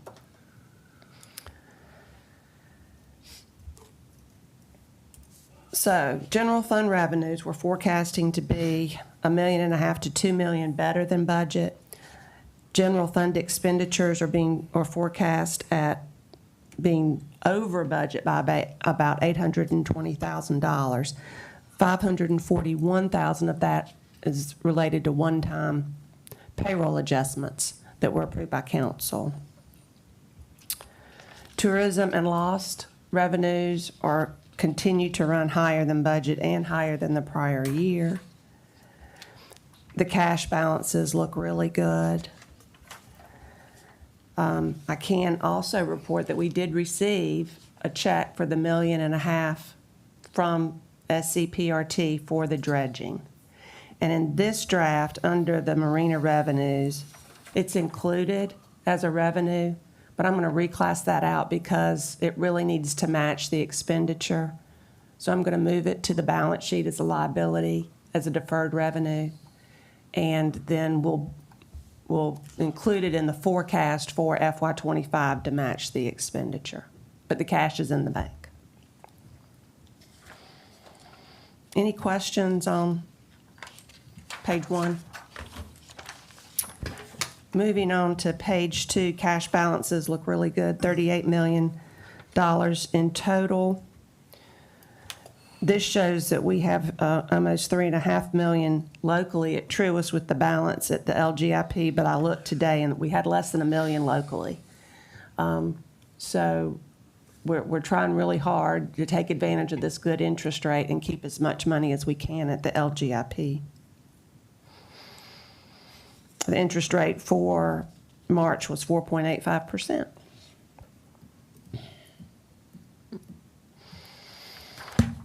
Okay, moving on to tourism revenues.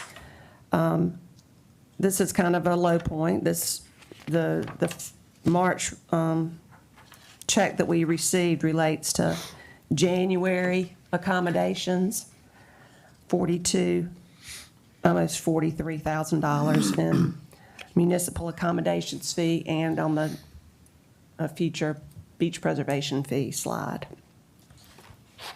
But year-to-date, we're running 7% ahead of the prior year. And you can see for 3 years in a row, we've beat the previous year. Nothing new to report on state and county A-tax pass-through. By next month's meeting, we should have another quarter to report. Hospitality tax continues to be strong. Again, this is money that the city collects directly with our own staff. It's running 20% ahead of FY22. Beach preservation fee, we've already talked about. Local option sales tax, again, 10% ahead of the prior year. Good, strong report for February, which was collected in March, related to January activity. Amy, go one more, please. Thank you. Yeah, really strong numbers. I mean, it just continues to. And one thing to keep in mind with the local option sales tax, the city's practice is to, when we're at millage setting time, the city also gives to the county a local option sales tax credit factor. And we calculate that two ways, based on the previous fiscal year's actual and the budget for the upcoming year. And we use the higher of those two numbers, the goal being to give property taxpayers the biggest credit we can. The city does not have to give 100% of the local option sales tax back by state law, but the city always has done that. So as long as we continue to have really strong local option sales tax collections, we can make the tax credit, we possibly can make the tax credit factor higher, which would serve to bring down people's property tax bill. Okay, marina improvements, that was the drainage. There's no change on this worksheet from last month. Marina improvements, we've had 3 applications for payment that were made, or the payments were made in March. And that is just for context. That's related to the boardwalk that was installed all along the intercoastal side. So the repairs and the installation of that 6-foot boardwalk. And that is all I have. Questions for Debbie? Excellent. Excellent. Excellent. Only a few more left. Very good. Yeah. Ask her when you can. Yeah. You know what I'm saying? No, I was just going to say only a few more of these left, Debbie. I know. So Amy, go ahead. So when we had our budget workshop last month, we talked about just combining regular workshop and budget workshop. Hope we can go through this fairly quickly on changes from draft 1. So we're going to look at changes from draft 1 to 2 and 3. Again, not doing away with draft 2 at all, but just provide an alternative for 3, and we'll talk about that in a minute. We're going to look at funding strategy alternatives. We're going to look at a couple of ideas around wage assumptions that are built into this budget, and then talk about next steps. So the eye chart test here, but you've got it in front of you and what Debbie just handed out. This is from draft 1 that we looked at our budget workshop. These are the changes that we went away. Some we did with staff, some we did direction from council. So the first item, you see the $184,000, that's an increase in property tax revenue just based on the most recent 12 months. We lowered the business license and building permits a little bit. You can see that's $163,000 there. We increased the budget for rental license by $153,000. In draft 2, based on council conversation at the workshop, we added the $200 cost to each short-term rental license. That's the $356,000 you see there. Some nickels and dimes on the next line, and then we are realizing the ARP funding of $1,085,000. That's the second tranche of that. Right now, we have that in additional drainage projects on the island, and we will need council to vote on that eventually. But I don't know if there's any reaction tonight. So we've taken this $1,085,000 and put it onto drainage projects. We have the comprehensive drainage plan that's right in front of us that has identified a number of projects for us to work on. So it seemed reasonable, sitting upstairs in Debbie's office, to put this on drainage. But if there are other ideas from council or other things, we can certainly entertain that conversation now.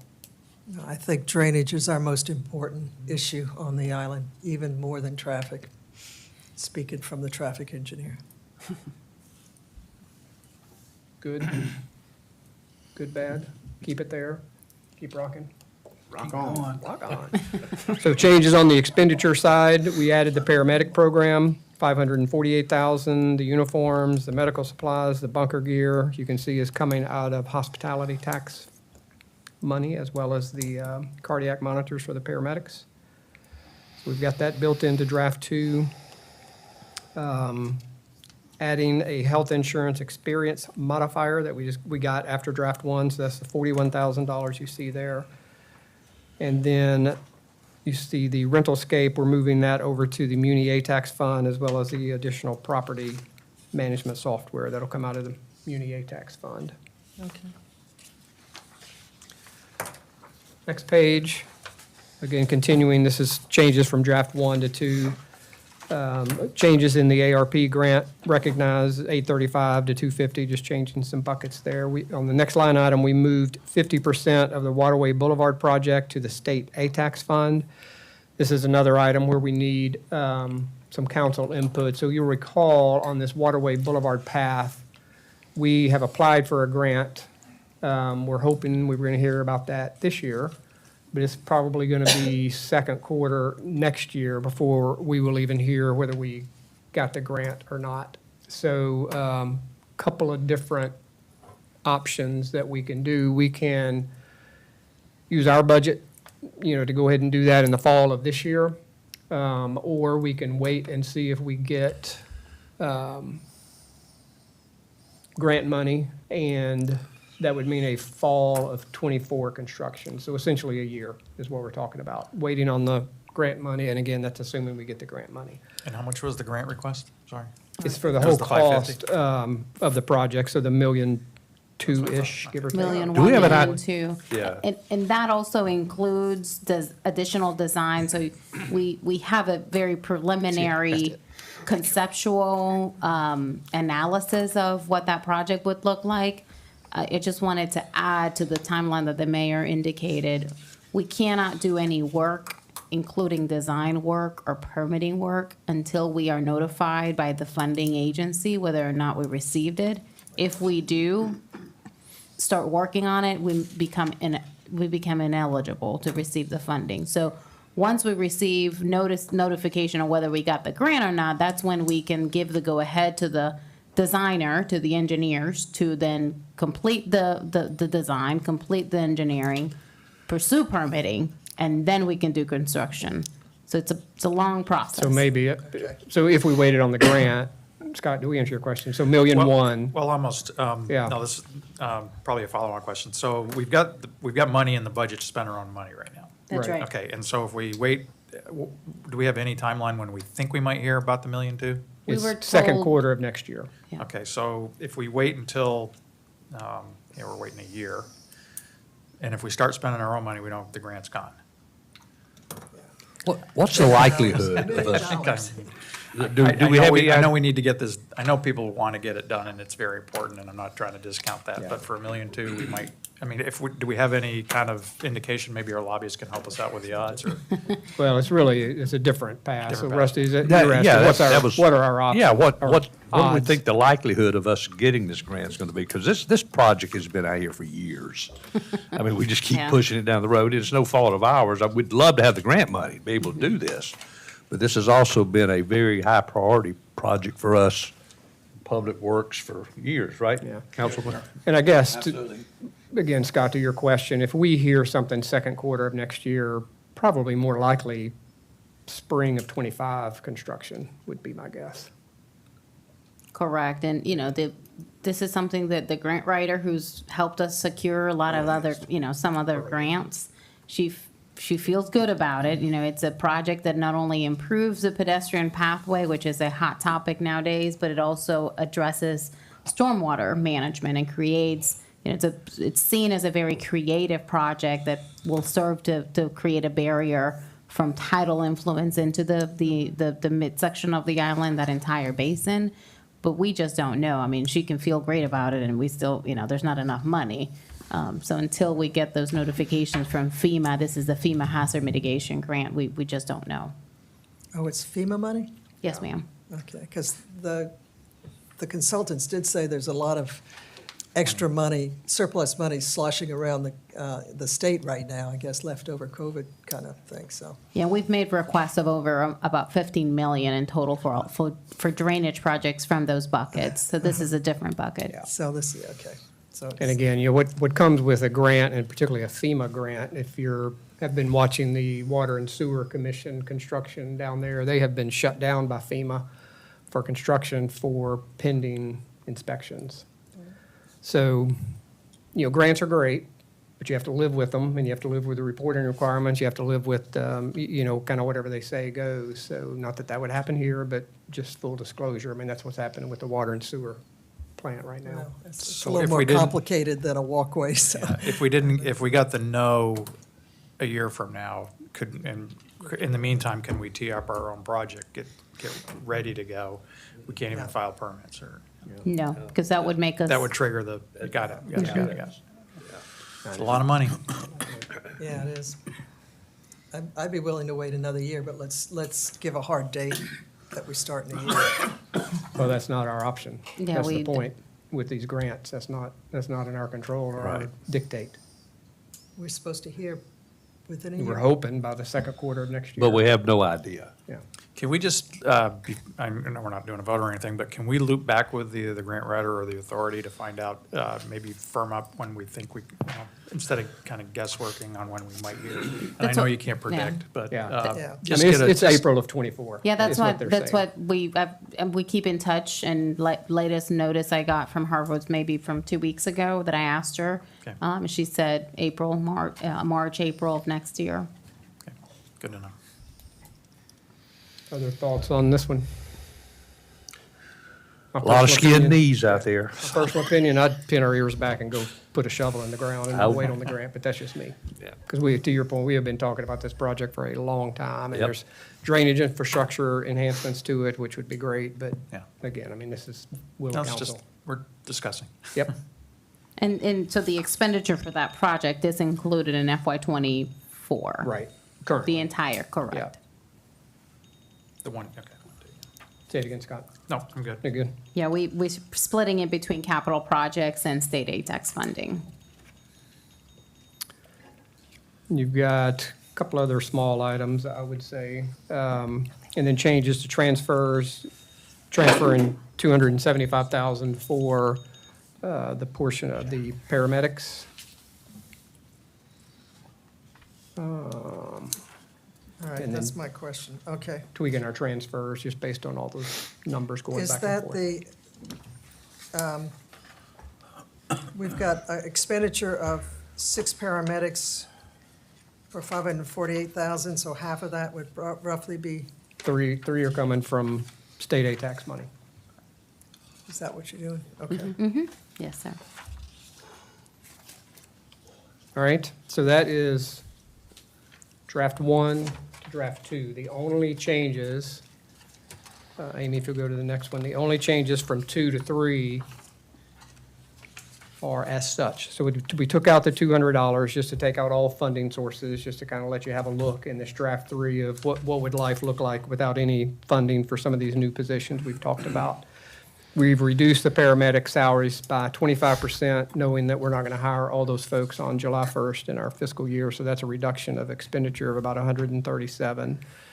We've moved half of the fire department exhaust system to Muni A-Tax, so you can see the $100,000 changing pockets there, if you will. For underground and utilities, we had $175,000 in the budget. We've reduced that number just based on a realistic, I mean, you saw how long it took to get 21st Avenue done, and it was a fraction of anything else, any other projects that are out there. So we've reduced that down a little bit. Because it costs less? I'm sorry, I missed that, or took longer? Just for what we're going to get done. I mean, we're not Okay, going so to it's get just that. $175,000 worth of work done. Okay, Yeah. Then again, more nickels and dimes. Decrease in transfers based on using 75% of the paramedic cost. And then the last line, just truing up the transfers. So again, just real quick on this page, draft 2 essentially, I mean, you saw some of the other expense numbers, but from a revenue standpoint, it includes a $200 increase of STR license fee. Draft 3 doesn't have any revenue, any additional revenue added to it. We've had all kind of conversations about an STR license fee, some type of millage. You know, again, we have one mill coming due from the rec center this year. We'd talked about moving that from debt service to operation, but again, just wanted to give you kind of a clean draft of the budget, if you will. Both drafts reflect adding, significant services for our residents and visitors with 10 new employees, 6 paramedics, 3 short-term livability positions and 1 public relations and tourism coordinator, who is with us tonight and already on the staff. So again, funding ideas, without doing anything, you just saw our fund balances are still incredibly strong. I get a little bit of agita adding this much service Yeah. and employees without some type of funding, but again, this is all open for discussion. So 1 mil is roughly about $250,000 in annual revenue to the city. The $200 per license is about $350,000. Another idea, we could do any of these short-term rental license positions, these 3 positions that we have in the budget, we could also fully pay for them from tourism funds if we wanted to. Again, we've kind of shied away from paying for ongoing staffing positions fully from tourism money, but those are certainly eligible for those kind of costs. So I'll just stop. One thing So about Philip, the is it fair to say? people- Oh, go ahead, John. Yeah. Go ahead, Jimmy. One thing about not using tourism funds to fund ongoing fixed expenses, if you will. We have one fund, disaster recovery, that's about $3 million in it. And that's just, it's there, but we can pull it if we need it, and it doesn't necessarily have to be disaster recovery. I've always been a big advocate of adding money to that. But it's always been, in my mind, like an extra little savings account in case something did happen with a storm or something, then that would certainly be a good use to keep those people on board, Yeah, agree. Well, and Debbie, Desiree, and I have had a lot of conversation around, what's an appropriate fund balance? I get a little bit of concern when we start looking at our capital projects going to 7 or 8 or 9 million, and I think you rewind the clock 10 or 15 years, and you would have killed for that kind of money in a capital projects fund. You did. So, historical perspective is certainly good.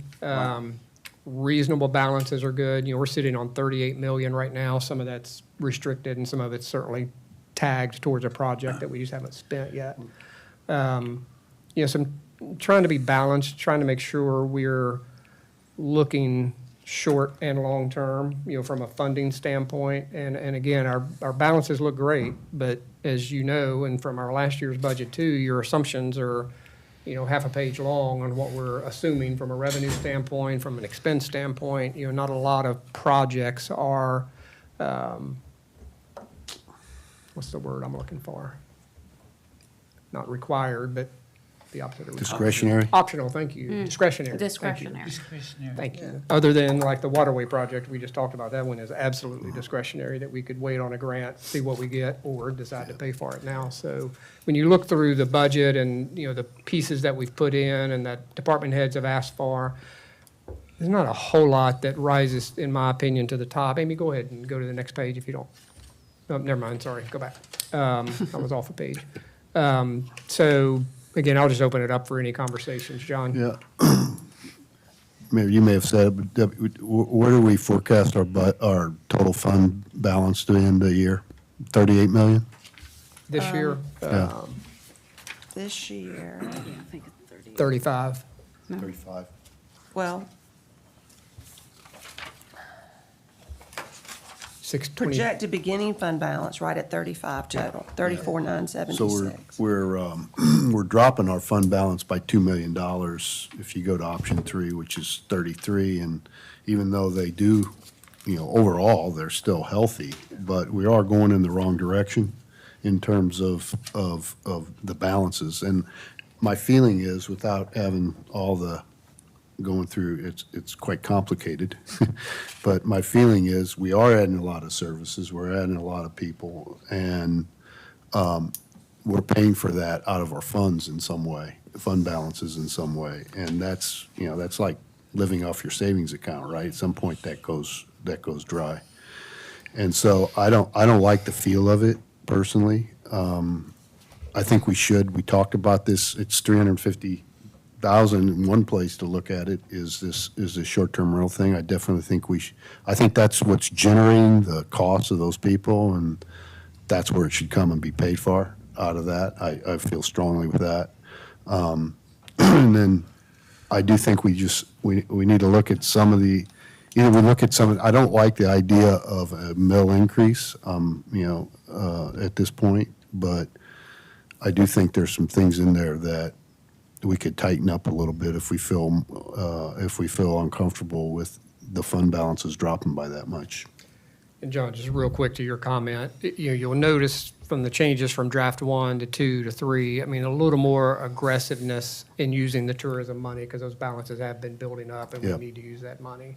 So I do not disagree with your comment at all. I mean, there's a little bit of conscious path to reduce some of our tourism money because we do need to spend some of that in a required time frame. So that's definitely a choice, but I do not at all disagree with your comments.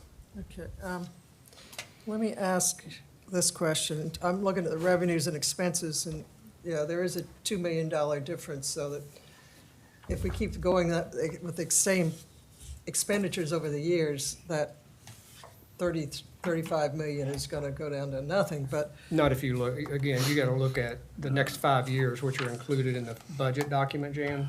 The big budget, it's got 5 years' worth of projections on it, and that's really not true. okay, let me finish. But the capital expenses and drainage expenses, I think, are ones that we're talking about are, a lot of them are one-time expenses, as you said, discretionary, so that if we,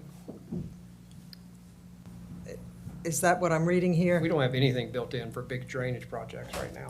Okay, what are the capital expenses that are on, I'm looking at the first page.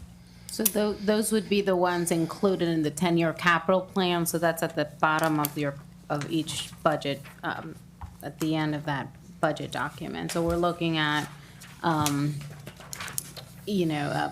vehicles and. City Hall renovation. City Hall renovation. Are you looking at the 1.2 million, Jan, the drainage? Yeah, there's.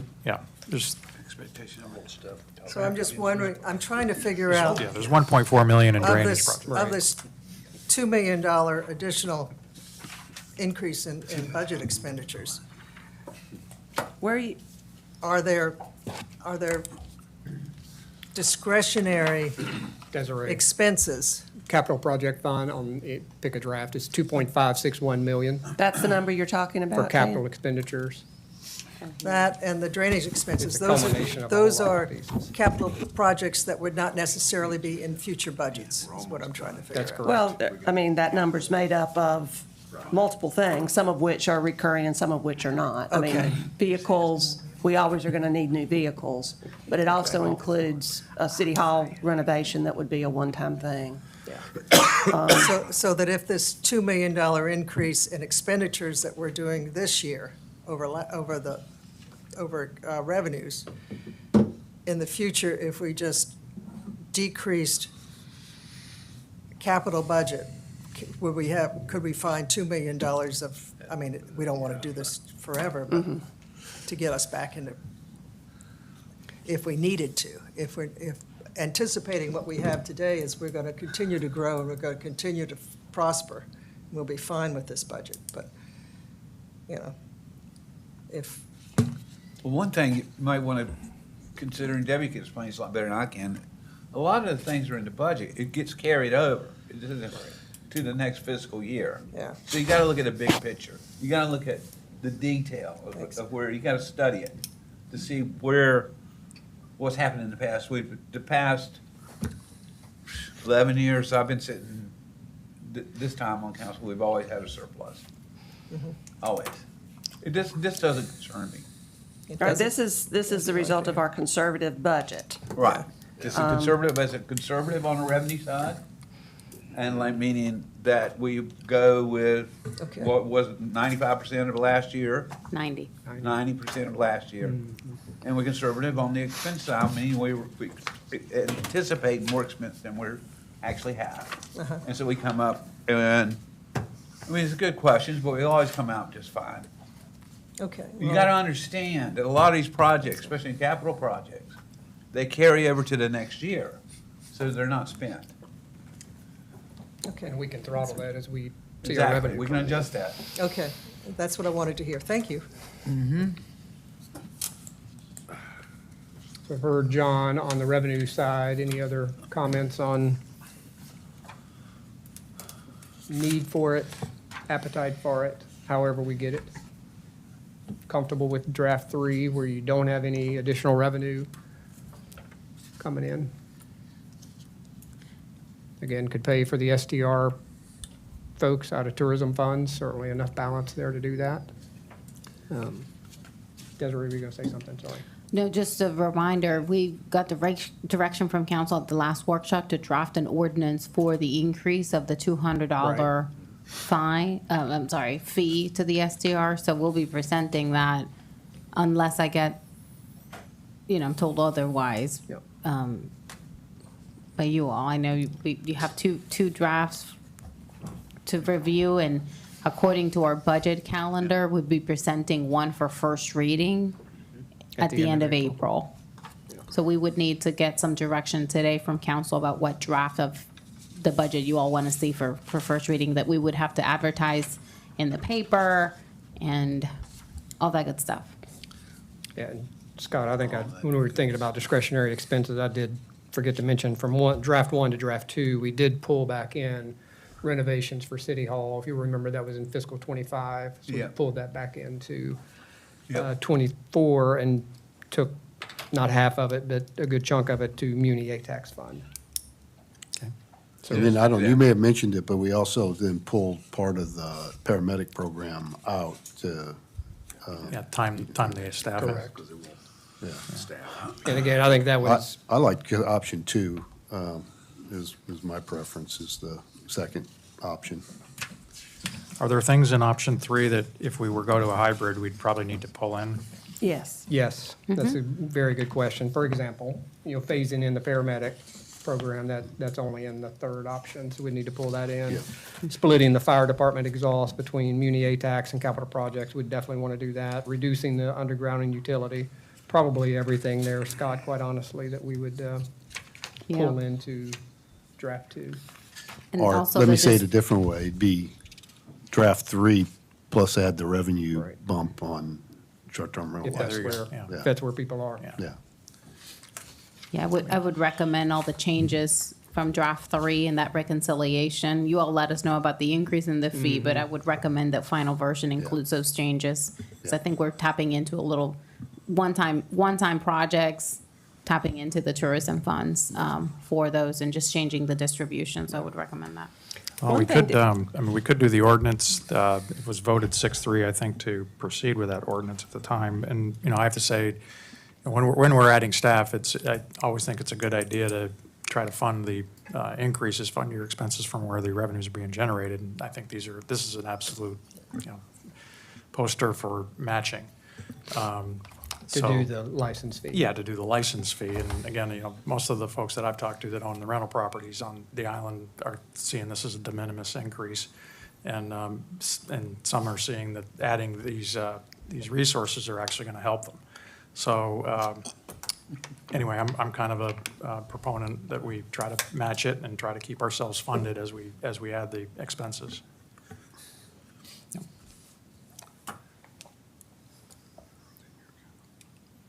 What if you did yet another option and said, pay for some of these STR folks out of tourism funds, because that's definitely where the revenue sits today, and did a $100 fee. 200 feels rich to me, but that's just me. Yeah, I think, the increase in the tourism funds is really, it's a spend the savings option. But I'm certainly open to that. Well, and you think sure, about yeah. what. And I think that's where we started in the committee was the $100 to begin with. And I think Douglas came back at 2. I mean, And Douglas is like the cheapest person. it's not, I think though, from a fiduciary standpoint, we gotta understand that we're not gonna be covering the costs with the revenue stream. We're gonna be- And the $200 was what would yield about $350, which meant 3 positions, and then also cover the cost of the software from Rentalscape. But we've got the software But we're now. already we've moved that now to. Right. Correct, too.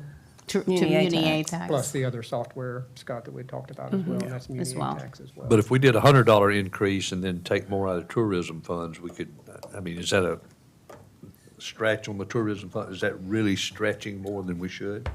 We, No, I think we're saying, I think what we're saying is we're gonna fund 175 out of new revenue, we're gonna fund 175 out of the piggy bank. And, you know, at this point, if this closes, if this gets us the votes we need to get to the budget, let's do it. Two. 200 is de minimis. It is, but it Because is, but These are large businesses and they generate a lot Yeah, of they're- money. It's really they do generate a lot of money that sits in our tourism funds today, I understand that. and we've got to use those funds. Sorry, Blair. No. Yeah, either way. I don't know. Yeah. Scott, go ahead. No, you know, we're arguing over $100. I You know. I mean, it's, again, to these, I'm kind of with Blair, with these businesses that are generating what they're generating, this is, pretty much, How about minimis. increasing the base fee? Because we were talking about just increasing the base fee at $200. What about increasing the base fee to $100 and then just adding $1 or $2 to the rate per thousand of gross income that's that'll reported? escalate it in, a lot more than $100. Yeah. Yeah. The $100 is, yeah, I mean, if we're gonna do it, this is the smallest way to go. Yeah. If we add a point or two to the dollar per thousand of revenue, you're gonna get probably more. John, could you get comfortable with some But it would be tourism, some incremental. license fee, or Yeah, not? no, it is. It's a good idea, yeah. Yeah, No, I'm more, I guess I'm more, maybe we're Blair and Scott. I think it's 200 is a very reasonable number, but at the end of the day, if that's what it takes to get the thing through, I think it does need to be put where the cost is being generated, which is with SDRs, so. But I can get comfortable with it if that gets through. And then, you know, just think about too, you know, we're going to have a dedicated person that's going to be, you know, focused on enforcement. And we are also changing part of the application process, requiring documentation to prove to prove gross income. That's something that we've been doing, you know, essentially on our system. I think that by doing that, we probably will generate additional revenue, and that we just don't know that, what the dedicated enforcement will look like and Are will we yield for us. gonna be voting on that, at the end of the month as well? Or does that require a vote to implement that? That doesn't require a Okay, so vote. Scott, we which are going piece? forward. It's basically the proof of revenues. Oh, no. As opposed to Got the current state year revenues Yeah. today. And Councilmember Ward made some recommendations about other forms that we would need to include to make sure that we're inclusive, not only SDRs, but all businesses.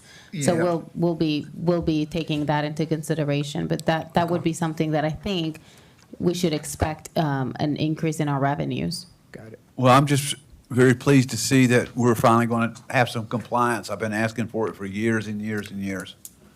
There's all been honor system, there's been no compliance. And with no compliance, then you have room for underreporting. Leakage, that's what you got. Yes, that's right. Next, It's two things. So we close the deal? close the deal. So, One last item. okay, I just want to make sure we have direction to prepare Tourism the funds, draft. $100. Yep. And then our last item is from wages. You recall at our workshop, I think, we added 15,000 to update our wage and comp survey. We had said we would do that every few years, and just based on where the market feels like it's going, based on interviews for Debbie's position, headlines around the community with what other cities are doing. They may be doing what we did 2 years ago, I don't know, but I think it's worth another look from our wage and comp survey standpoint. Right now, we've got 2.5% merit pool effective 1/1/24. Just like we did when we first did the wage and comp survey, I would suggest we put some type of placeholder in. Jimmy, again, to your point, we don't have to spend it, but I think we ought to put some kind of placeholder in for additional adjustments that may be needed based on that wage and comp survey results. It's a good idea. Very volatile times right now. agree. And again, it's Labor market. ink on a page at this point, but I feel like we don't know what's going to come out of the wage and comp survey. Any reactions or Okay, I'm back thoughts? to $200 then. No. Say it again. Well, I think it's smart, but Gotta given how cover it somewhere. volatile Yeah. Yeah, The we- labor market. this is what we did when, in 2019, 2020, when, in 2020, when we did the first wage and comp adjustment, we selected an amount as a placeholder in the budget. I would recommend another 2.5 or 3% to calculate what the placeholder would be. Or a very preliminary review of some key positions that we struggle with hiring. In the public safety world, we're already behind to some of our neighbors. So I do anticipate, in order to be competitive and stay competitive and be able to effectuate the compensation philosophy adopted by council a couple of years ago, that we will need to make some adjustments. That's just a recommendation. Yeah, I would propose we put in 3% as a placeholder for any adjustments coming out of the wage and comp world. Well, the labor market is so volatile right now. I think that's prudent. So you're saying we already have 2.5 in there, so you're saying another 3, so 5.5% total. Placeholder. The 3 is only if Well, they're all something comes back. placeholders. Yeah, 3 is only if something comes back Yeah. from the wage and comp survey, that we need to make adjustments for public safety or public works or, city hall employees or something, I don't know. Yeah, so John, yeah. Yeah. Again, only if it's warranted from the wage and comp survey. So the way it will look, it will be split by department, but it won't be included as, to the 2.5 of, of the merit increase that we're assuming. And John, is that good or bad? Where you at? Well, I'm just trying to think through it Yeah. where we are, but when do we plan on doing this wage and comp survey? I mean, we've not talked about it or initiated it, and it's probably a 3 or 4 or 5 month process, I'd assume. What was it last time was? So the expenditure is included in FY Yeah, '24, so 15,000, it right. start, when the budget year starts in July. I don't anticipate more than a couple months for them to review, because they did it 3 years ago. But we don't know a timeline, but we're looking at potentially 2024 for a final list of recommendations at that point. When was the last one, 7.5%? When did that get implemented? What date?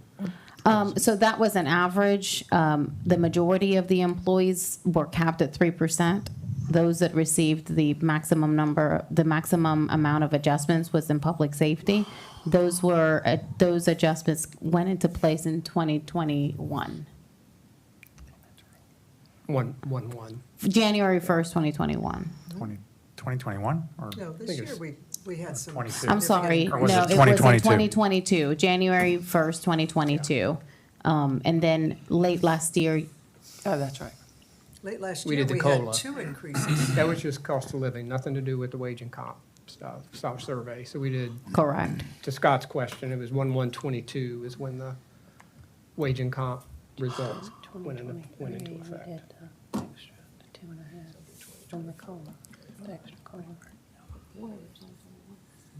What you thinking?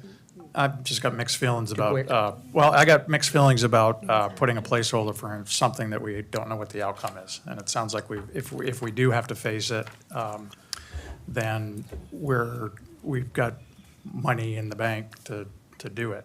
So I'm not accustomed to budgeting for an outcome that's unknown. That's just me. And since we just did one and it just got implemented, 16 months ago? 2021, we just confirmed It was it. 20, okay. Correct, So, yes. I think it's a great idea to do the refresh. I think it's a great idea to do the COLA. I just think that for us to put a predetermined outcome in without knowing what it is.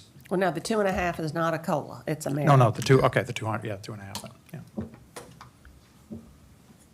I'm just not accustomed to budgeting for those kinds of things. Yeah, and I don't think any of us would if you were running a corporate America world, but, just given the timing and how this works, I mean, Is this what other municipalities are doing? Do we know? it's what we did last time. I don't know what others are doing. Yeah, You I know, don't Desiree? know what they're doing. I mean, a lot of people are budgeting for cost of living adjustments and merit increases, so a combination and a much higher rate than what we're proposing here at a 2.5. I think the idea of having a placeholder was not, and putting it separate to the merit pool is not to give the perception that the merit pool for every employee would be 5.5. It would just be, a way to calculate a number to budget something that we could use to implement adjustments, just like the last time.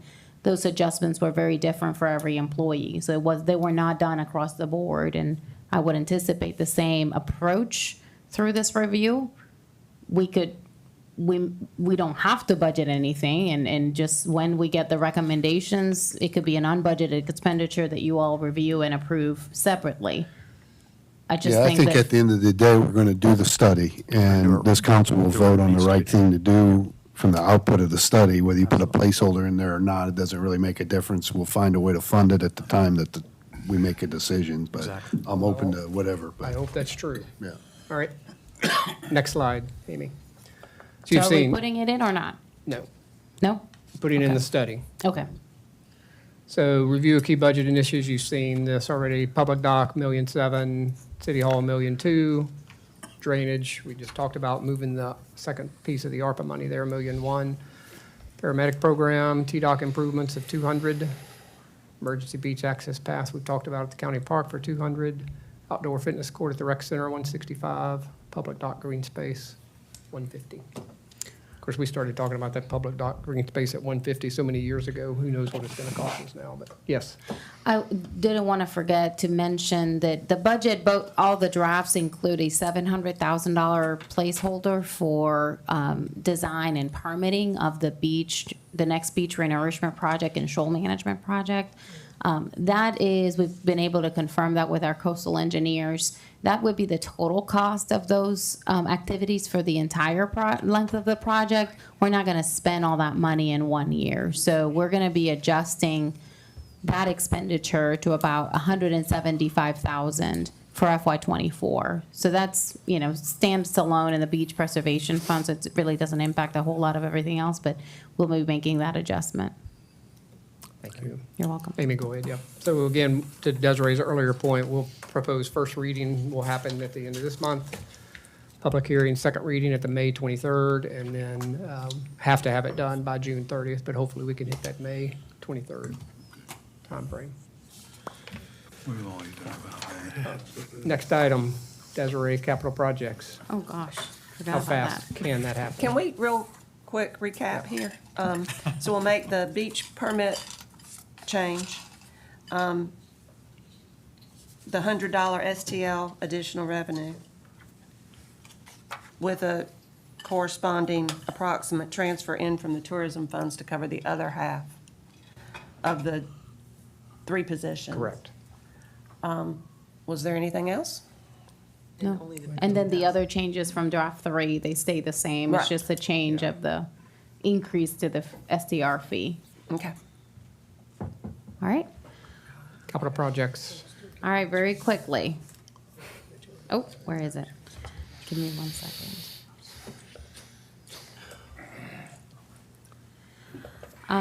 All right, Phase 3 drainage. Not a whole lot of work has happened on 30th Avenue. The contractor's still waiting for some materials, drainage inlet tops, the metal hardware, and check valves that are going to be installed in the 3 pipes that are on 30th. That work, as y'all know, does not require any road closure, so they'll be working on that as those materials are delivered. For 36th Avenue, the engineer, the manufacturer, and the contractor are still working through the design process for the junction box. At this point, we still have not received an update on when the final completion date of that big piece of concrete, when that is anticipated. And that's what we're waiting on to do a final determination about when the next road closure happens. I am very hesitant, and I will tell you, as much as I want this project to be completed, I cannot imagine that road being closed during the peak of the season. So How long would we'll- it be closed on that? Any idea? It'd be about 10 weeks. Oh, no Yeah. way. That's the season. That's, So Keep rocking. so that'll be another change to the budget in FY24 if we have to rebudget a portion of that project for the next fiscal year. Good news on 41st Avenue, we received the Army Corps permit for the next permit. Oh, in our lifetime. Next project that we anticipate receiving very shortly is the SCDOT encroachment permit for that section of the work that happens on the right-of-way along that intersection. On the comprehensive drainage master plan, we are anticipating a presentation from Davis and Floyd next month. So there'll be a lot of work to be completed between now and then, particularly in the development of recommendations for design standards. The underground utility conversion project, I am so happy to tell you all that it's complete. You've been looking for that slide. I know, I've been wanting to get that Remove slide that out of one. here. So we were very, very excited. It was, once they started, they completed it pretty quickly. And we'll be providing a list, an updated list on the remaining projects that City Council reviewed and prioritized about, I think it was in 2020. We're revisiting that, and we plan to present that at your May meeting for the Public Services and Facilities Committee. Okay. So that we can select the next project and start the work on that. The pickleball court construction and outdoor basketball courts, it's almost substantially complete. There was some final cleanup in progress, and the batting cages need to be installed. We have sent an invite to all of you for the ribbon cutting ceremony to be held next Monday at 10 a.m. The rest of the staff has done a wonderful job planning that, so I hope to see you all there. We have a scissor for each of you. I know Jan can't make it, but help us celebrate that awesome project in addition to the community. Unfortunately, I will be at a COG meetings representing us there, so regrets. And then on the public dock and bulkhead boardwalk project, you can see the dates that the permit application for the public notice for both the OCRM permit and the Army Corps permit. The Army Corps permit common period was closed or last week, and the OCRM period is still open until the 27th. So a lot of the design for the dock is contingent upon OCRM approving the proposed width of the pier to 16 feet wide. So there's not a whole lot of work that ATM can do until we get word from the permitting agencies that they're going to allow for that wide pier to be constructed. The bulkhead repairs are substantially complete. I believe there's just some minor electrical work that still needs to be completed, and the installation of some low lights along the railing. I know Douglas has been working with Robert and Donnie and the contractor in some erosion that we're seeing on the side that abuts the parking lot. So they've been working with a contractor to get that corrected. But overall, it's a great addition and one that I'm very excited about. It looks good. It looks so good. And every time I get a chance, I go and look, and there's always somebody walking there and enjoying the water. That's all I have. We're wrapping up a ton of projects. That means we're all very busy and putting new projects for FY24 for you all to see the progress of. So. Thank you. Legislative report, we don't have anything miscellaneous. Desiree, I'd love for you just to give us a quick outline of kind of next steps with regard to the events on Friday and kind of what this next few days look like, if you don't mind. Yes, absolutely. So as you all know, this is a pending investigation that the police department is leading. They have been conducting internal debriefing sessions, and we plan to have an after-action review tomorrow afternoon internally. And our plans is to develop some recommendations for council to review. I know that I've had conversations with the chair of public safety about when we're scheduling and having the next public safety meeting. But yeah, please know that we are taking this very seriously. And if there are any changes in the way that we responded or any additional resources that we may need to enhance our first responders and public safety folks, we will be making those suggestions and recommendations to council. But I will say I'm incredibly proud of the team that we have. If you see them in action, you would be as well, and I know a lot of you have. Not a very easy situation that they had to go through, and one that they handled with a lot of grace and professionalism. So I think you all should be very proud of the staff that the Alapalms has. Yes, I would agree. So tomorrow debrief. Next public safety meeting start conversation around recommendations. Yes, sir. Awesome.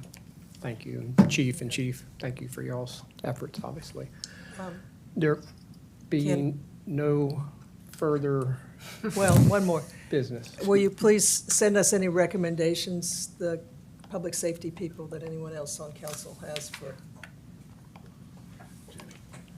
best practice going forward, improvements to? I'd like to see the after-action review. Yeah, I want to see. Yeah, I'd like to see that report before the public safety Yeah. meeting. We haven't set Okay. that special meeting yet, Next week, most likely. but most likely next week, All right.